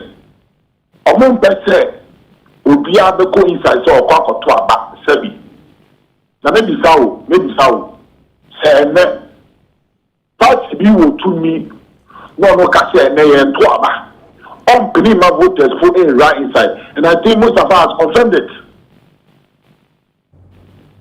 Ghana Police Service. Almost one penny man conform to abano saying say one man conform police for Gina also police also say yeah man conform to aban conform see man conform to no almost some general motion. If I thought the woman you say every before a good point money now almost you bank 500 the interview na me tie o wi you know on say omo boys dey go up on ti on we about 500 men one police station one single police station and now police for na me wo no me dey madwe can there's a 30 to 40 and o mo jiza gate na no so there's no access and before you even get access to the police original, who do no man? And this before me be say, oh, Quanifa. The other council say, oh, me go to Aba. Why the car who I own to Aba? Fiaco. Oh, to me, you are no. Now, for you are no. Now, Uchika say, yeah, a way Pinubia, and all the Soto and a deco. I'm not saying. I don't say, I'm only say, I don't know police station where there, MPP phone you winning. It's no, you're 3 months of focus to Aba, and they're calling in favor of MPP. The MPP can't say, I'm winning, or move back to Aba. And now, who to me can't say, who party members, AD to transfer, who as a leader, who need to know almost sebi omo mo ba o nyina no omo petrol omo didie mu do omo be kofi e party na be ti omo ka the party ni bi eni ho sometimes it will be difficult but minimum say ubetimi limit no to a certain level bandi ya bo no jina obi na so tina no ohwo so ankasa one kasa internet or kasa there yes of friend that is for a fact of friend can come in hospital in fact he even said that obey to me hospital bills said you go me alone to me and from phone and friend what can be done you see no okay you see no Emma said me dami me tia aka phone ben of the far fresh obey to bills abra yeah ka ko ni nyina na say and no the same place one my journalist ni young girl ya born asum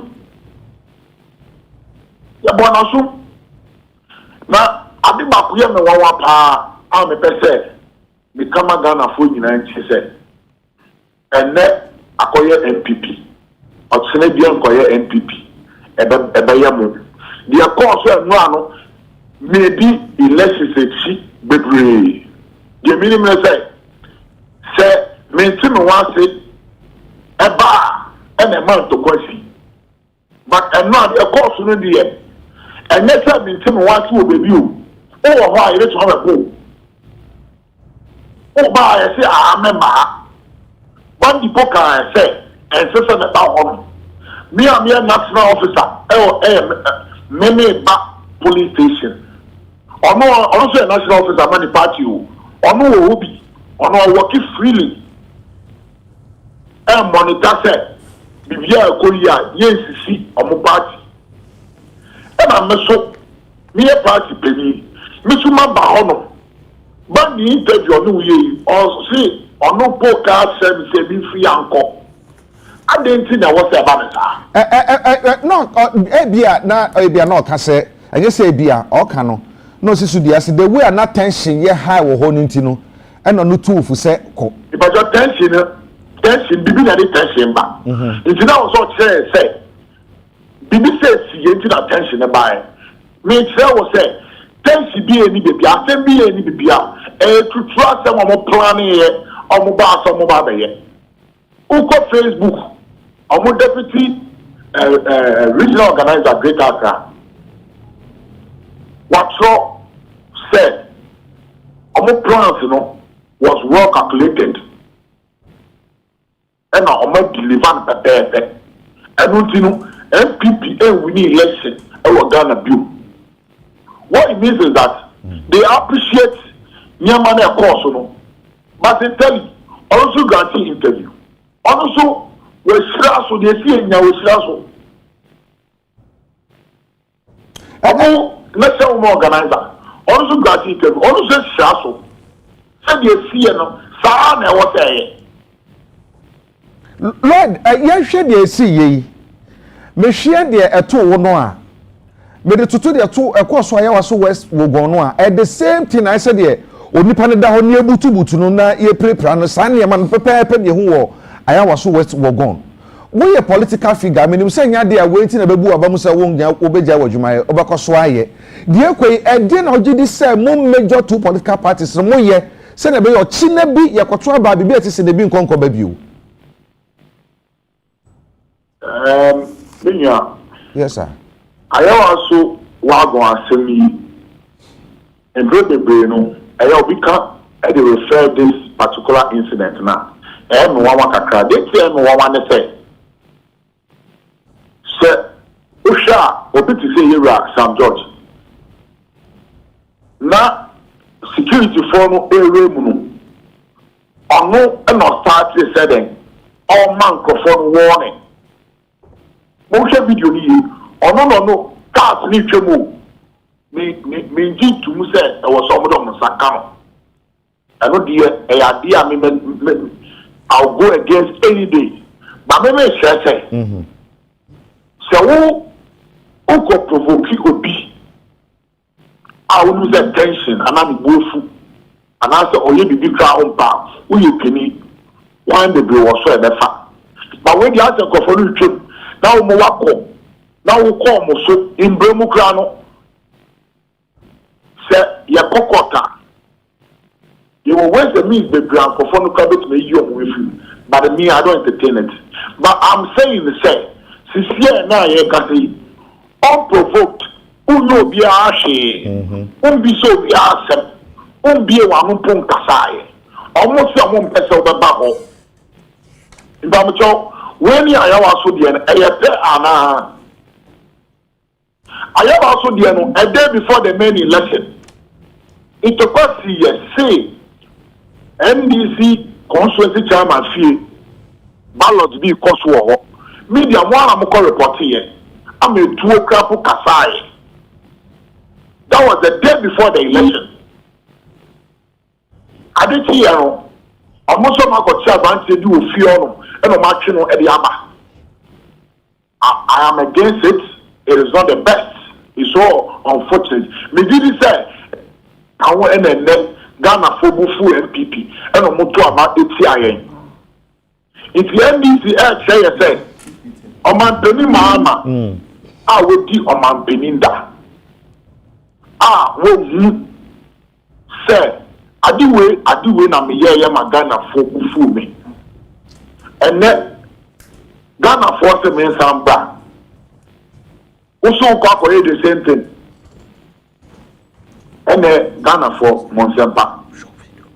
And then the iOS crowd. More chairman in the issue of your policies, I say, journalists, on Biso Biasho on Kasayu, near Componasu. One chairman be a BC here. The enemy said,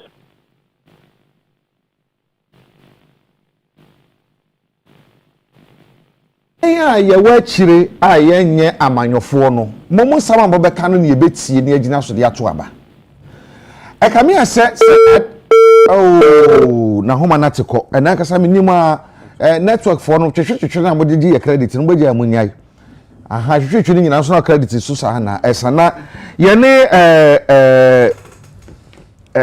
Lloyd ni dino ni koyi Lloyd ni koyi ono ye deputy national organizer edema NPP amayoko no wono na nra nkrofo de omusake kan no a ye hwe video na metwi adwende se bibi so say na ayawaso weso gon de na bia na wo hwe picture na abra branch bi da form ayawaso weso gon no when I say police force inside the uniform no mu butu ni tietia no the same thing on so enra eto no enti no Ayadanya, I mean, Ayadanya, where the Emia, I'm Chief Justice to be in Kohobio. Yet I'm a crash. Now, okay. Lloyd, let me be sassy. More and I'm man your four, and with your position, which like I said, we a huge figure our party no more. Dear see, I know, say, I know beyond that. I dare now would you say, as I said, more as politicians. Moye se na be ye beji mwadi oh ye beji mwadi say asam no ba we Canadian ko we so Canadian ko na ye betu anya common ground say de kwa Uganda din na egu animu ase e di no gidi say ye na sa de ekoso yi etu takora okay good answer you dey kind be refer more to ayawa so asemi amuke after Ayawa so asemi Yura Nana do dan kwa Kufado no your man penny at the money or the next year essay vigilante groups are a warrior party munu ye jum ama ye MPP in branch here omuku ye ye de ba power mu 2016 omu nyina no ye dissolve ye mu groups nyina eyo ya I'm an intended to focus on the Mujah party. No,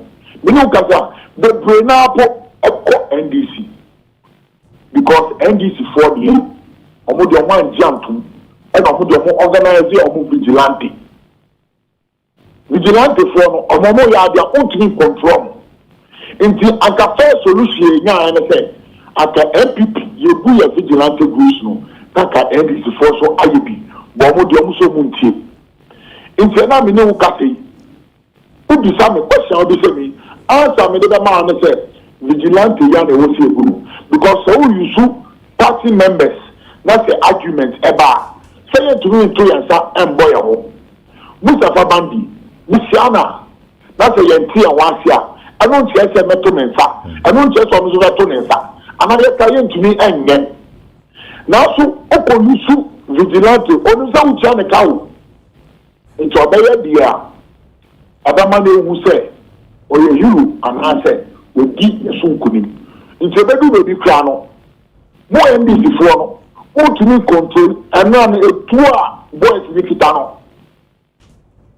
etu a boys ni kita no enye yen ni control ya ho anka di besi won enye na moment ya party ya ka se anka sa election no yanko now so no ya percent some of us no no percent prevent sa to third now MDC or the parliament no because on percent omu ya democracy no omu gunu na to third ya omu sabe kai kanu no omu be gunu omu san kan ya po ye wudo mo ye nti ya no binti na party po kasa ya no se no the decide say ya benko ya obwa ya ko say ya ko boa no enye MPP ti na ko na so Ghana man nyina no say democracy be yeduma say economy so min tembi e be yeduma ena me no ka say e di etumi nyina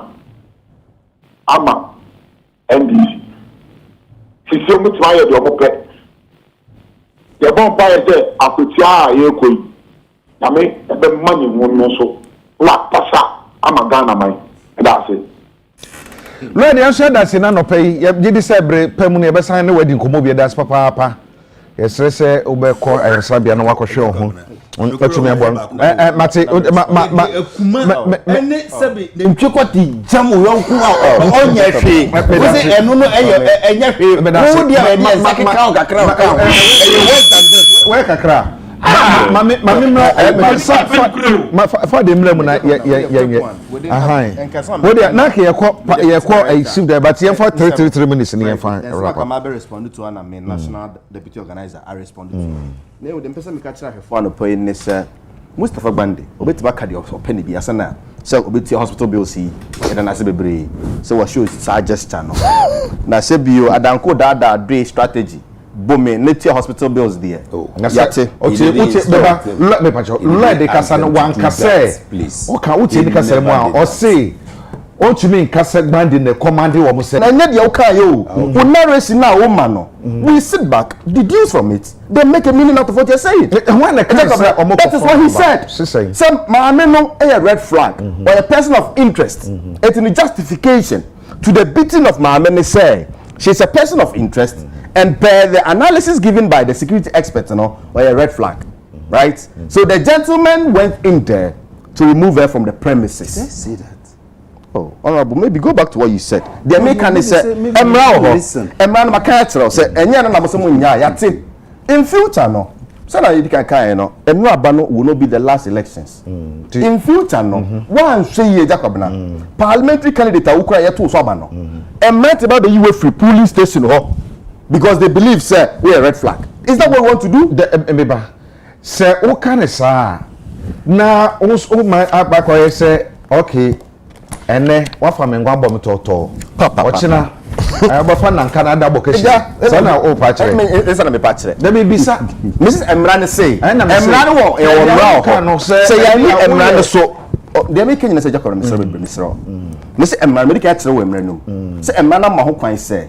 Say ususu say me or how be a police station ha but very say presiding officer na man here no me only me free ho e man na man ho kwan so to me free ho say me a polling agent impo ma candidate a oyimi a also bo me candidate no ho obona man here na o replace me e man no okay Agya Kwabena na say maami ha akumsen mususu say red flag enu nti na kofa emrante mo betim so so ebi etum tu fa wiem na Agya o tu fa wiem from one location to the other ebi pia ma to form ni etie no so we anya ne so ya ahwefo he an pay video no yate o mi bra so we anya ne he so o mo do mo sa ne for you know na na for car no na Agya Kwabena no ka Lord enya asiri semu e bro na ko asiri ma me fa nya asiri semu Agya Kwabena ma me fa nya asiri semu be a wo ka usun abeja ahim You just have the name of your fan ya sresem.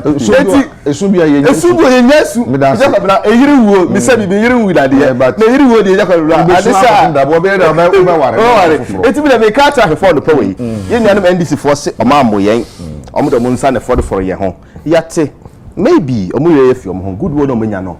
Ena adidi mutima broso ena ja omo ye den omo ye dan omo Ghana for here na yes you are in power entino eye den ebeto maboboa no the government must be held responsible whatever happens say ye papa nya papa o aban na ye de sobo no bo no aban na ye se obu hu akonta the say no ma o kan bibi say good will na manya no ena foforo mutina mo ye de amoye no na bi o chinna bi no parliamentary candidates kwa because so the pan here person of interest into no e betuma be yini de free ho ade na kwa na mo na mo shada man crofo call so mo ko ha akum sin fa free ho ade mo adwuma no na ai ye kasa no on say esun say o kire wa adwen afa de mekae ho ene say wo ko ti me bebetu eno ne de o chia na say wa shada pesa wo de asem to me so me kasa o ha me kasa a person of interest na I expected senka police for no be man bambo sronko and na so mo kra be ka chen say baby okono that particular sport no tension na wo hono nyenti no ye man nko that was my reason of using that word say I agree with the analyst say person of interest need the holding the police for ni feel your intelligence because nipa na di kan ka so oni omo di kwa akosie ni ye ko fesi omo en wa ba ho to you know say by all means obey resist tension oh. That was my reason for referring to her at that point. Right? Me say 10 million okay say the deputy organizer and so the a tone and run is worse than what happened in the Ayawaso was gone. What I say? Are you misquoting me on that? I never said that. Me cause I wanna come so deputy organizer na kai. Ena nyame adom odi video ne to so. Ayawaso was gone. Abrante no gina ne ba bi o. Onye hwe do ehu ya se o mako start piepia na ba kukuta ekuma ketwa ena ne ye de pim na chiti sesabi oye edwa epuna ma ye edwa ena ba ko so sesabi na ntwie kote egwa no wo fom otofo kwa na mranti etitia no butubutu no wo fom kopim se ye cha twen na de no ko che ka mu wo de ye piepia kakra dia o se ye west enye honam no you see sabi aka ofiabu. So don't do the comparison. You never did the comparison. Don't do the comparison. You never did the comparison. Now no, kase emu the see why I was so no, and then na mama who say entwe. Sa na no ke condemn ya ebianka we yansi. Na no ye chi nipa tumu a ebianka ebuso enya kukuduru anka say ye kwakọ ye police fu anim. What I say? Ye ne sa ene ye chichire o man. Now, so try say we use emotional blackmail just to score political points out of an incident we should all try to address and deal with. You mess the whole thing up. I agree with you. Why na we mention up no? Organizer no. Organizer free. Say no, it's as if say Mustafa Bandi ne share da. Edi ne hunam kasa ye bi signal crofo se yembebo no. And what they see here. So signal na person catch yourself.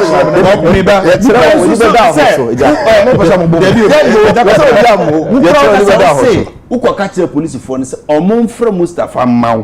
No brambe ka say woni ni nyina nko na mo koma mrantie no adwobrew na eho ntimi di escalate. Opie ba no say ominua yenko e na no say dabi. Ah, signal na su. Nti o ka say dabi mitimi ne wo nkwa eno no che say mo mbrambe bo no. Already now see what is here attacking how Akumsi were inside. That was why you also went there. Was there no tension at the place already?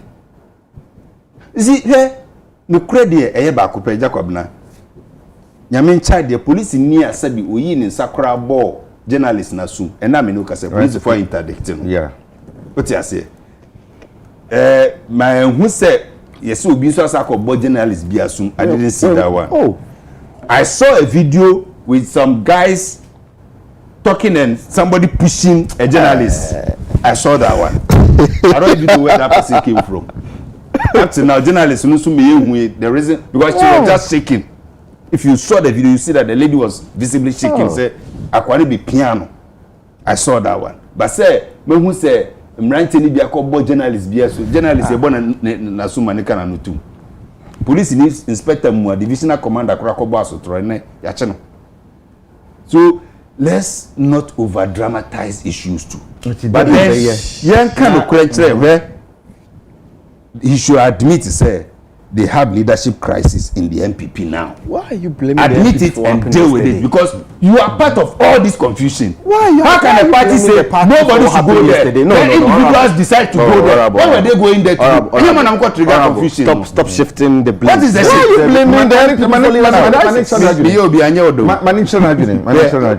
They say why are you blaming the MPP? Party, they say leader of the party no chairman. Chairman say been hold do no kakranti or the general secretary. And as a vice chairman so party mpanifo nyina tena say mo bia including former flag bearer say mo bia mtunu na nsi ho party abato ne yenko ade tie na flag bearer donatiska ade tie na kale no evidence ade tie na be champion ko donatiska ade be tie same awuku miracle aboagika baumia campaign team ni nyina no mo na di anim. This is the argument. What were they doing with no evidence to support? Any man am create confusion na my. So don't blame. So we have to blame for leadership the crisis. People yesterday. Try to confuse everybody in Ghana with your own leadership crisis. I bet you now be so confused. You know, as you say, any money. It's a matter of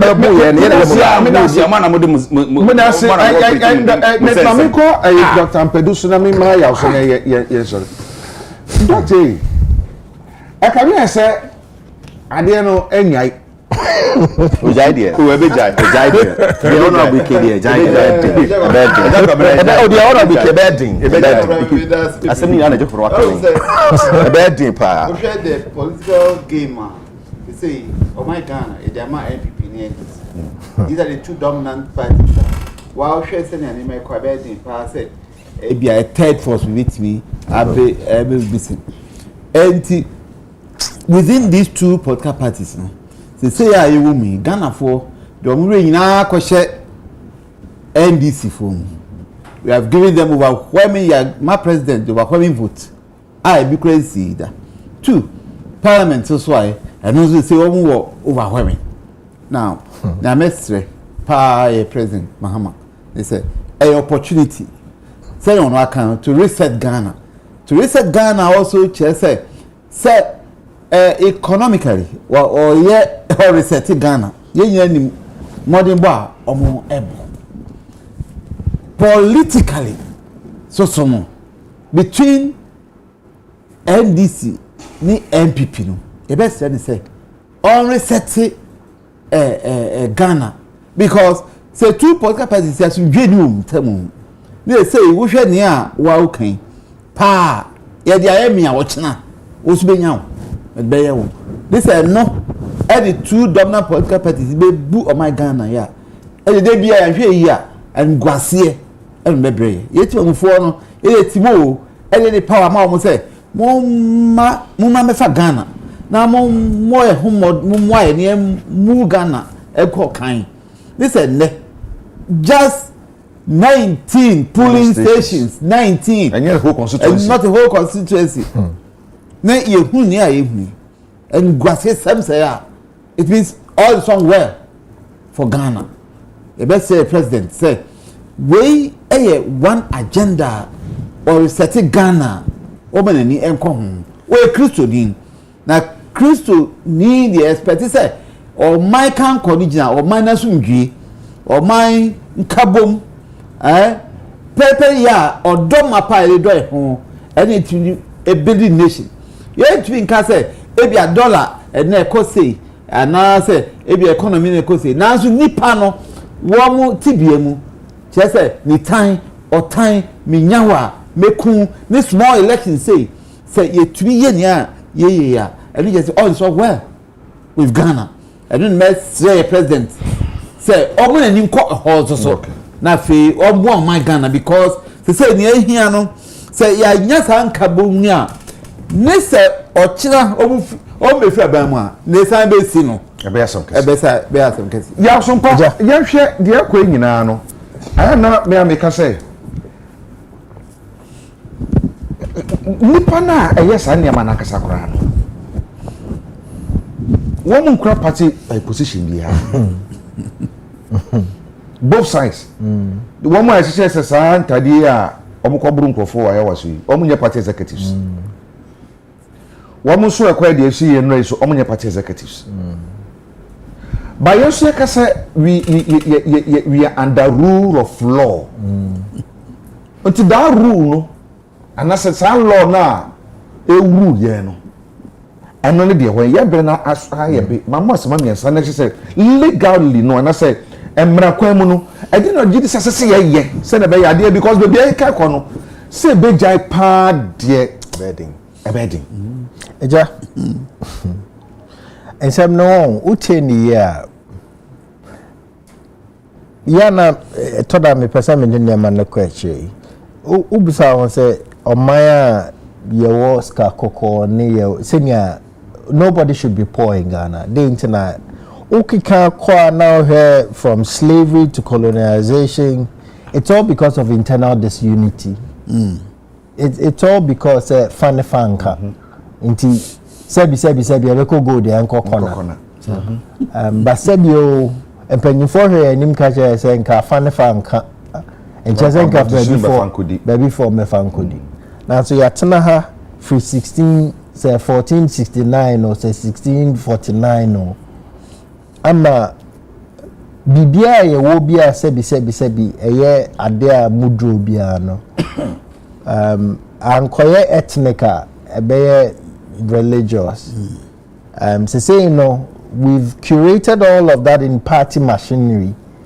and sebi me papa cry if you na say me supporting the party a camera is any team no sebi o me odwan bia me adwe da me team bi me ho MPP ni intimi internase enhu say the NDC ni ye NDC ni intimi internase enhu say sebi o the MPP ni ye some say sebi eja ko school ni ye ko ye den ye kototon ya dwen o school anase den then a buy ma party sebi anim the form you know ete Emma, what reduces us to the point that the party fidelity is bigger than sebi nyasa. We can keep on. Sebi your money in India, 34 million. Maybe I actually me maybe I catch them some of their book na moka. Some mobile politics nibia. Just a mope or more diabolic na mamu because more kika we know yeah idea politics or chroma. Maybe I'm naive, maybe I am, but omani ya there say na dey bia okano yen say no say dey nyina pen no yen say no yes say no na be ye say NDC o say MPP o say no so chain 34 million people and this land mass na say dey be who your politics na the best na yen tontwene I will bring the message be about one of our regular viewers now or say the hypocrisy of Ghanaian politicians. Or see, they may laugh and act like friends in public and sometimes behind the scenes on camera. It's but the truth is, some of them can kill each other just to grab power and control our natural resources. Or see, it's not about service, it's about greed. Let's play around. And the sad part is, it's the ordinary Ghanaian who suffers while they enrich themselves. It's just... A brown mania brea, oh, for say no, didi. I will break the Koswa Nekoso. Yasun Pamidasi. Ejamidasi. Father Medasi. Yes, Mr. Dasby. But I'm Padimidasi. For say no comedasi. We'll be selling down once. What share Mr. Midawasi? Now, Mammy for some quay, Nami Fabas work a semi brand TV or so Jenny. Nidi any private tay true as Sir Solomon. I wouldn't got to baby any gold mines. I'm a galanse for kukuru sika bempa at the brand sonye wanje mindset or mine ho do na juma no ye no professionalism or danedi intene ye ka say ne rank aye private no ene obude ne call mame hwempo lance corporal e bia lance corporal na ka be take ni be 4-5 years and say no want to me aka 4 years but ene ne no kwedi okodi ye nti no enne waye kopra anka sesika na obeji ogiye nke bia ne to beti ete de to anka obeti na fie enti wo ya de bia dwene ho build a conscience a conscience mama say wo ye bone a manya dem aso be ye bone ese say ebe ye mre ama so be ye papa won se say wiase na kwakwaye ne o mana kwakwaye say it's so easy to commit crime and very difficult to do good. Sana system no ko. But they say no. We need total mindset, change of mindset. And a bit to me aboy pa. Yem fancy ya. Ye be say hia, ye wa ya domo a memreda. E da mo nyina se ama momo ene hwe bi hia.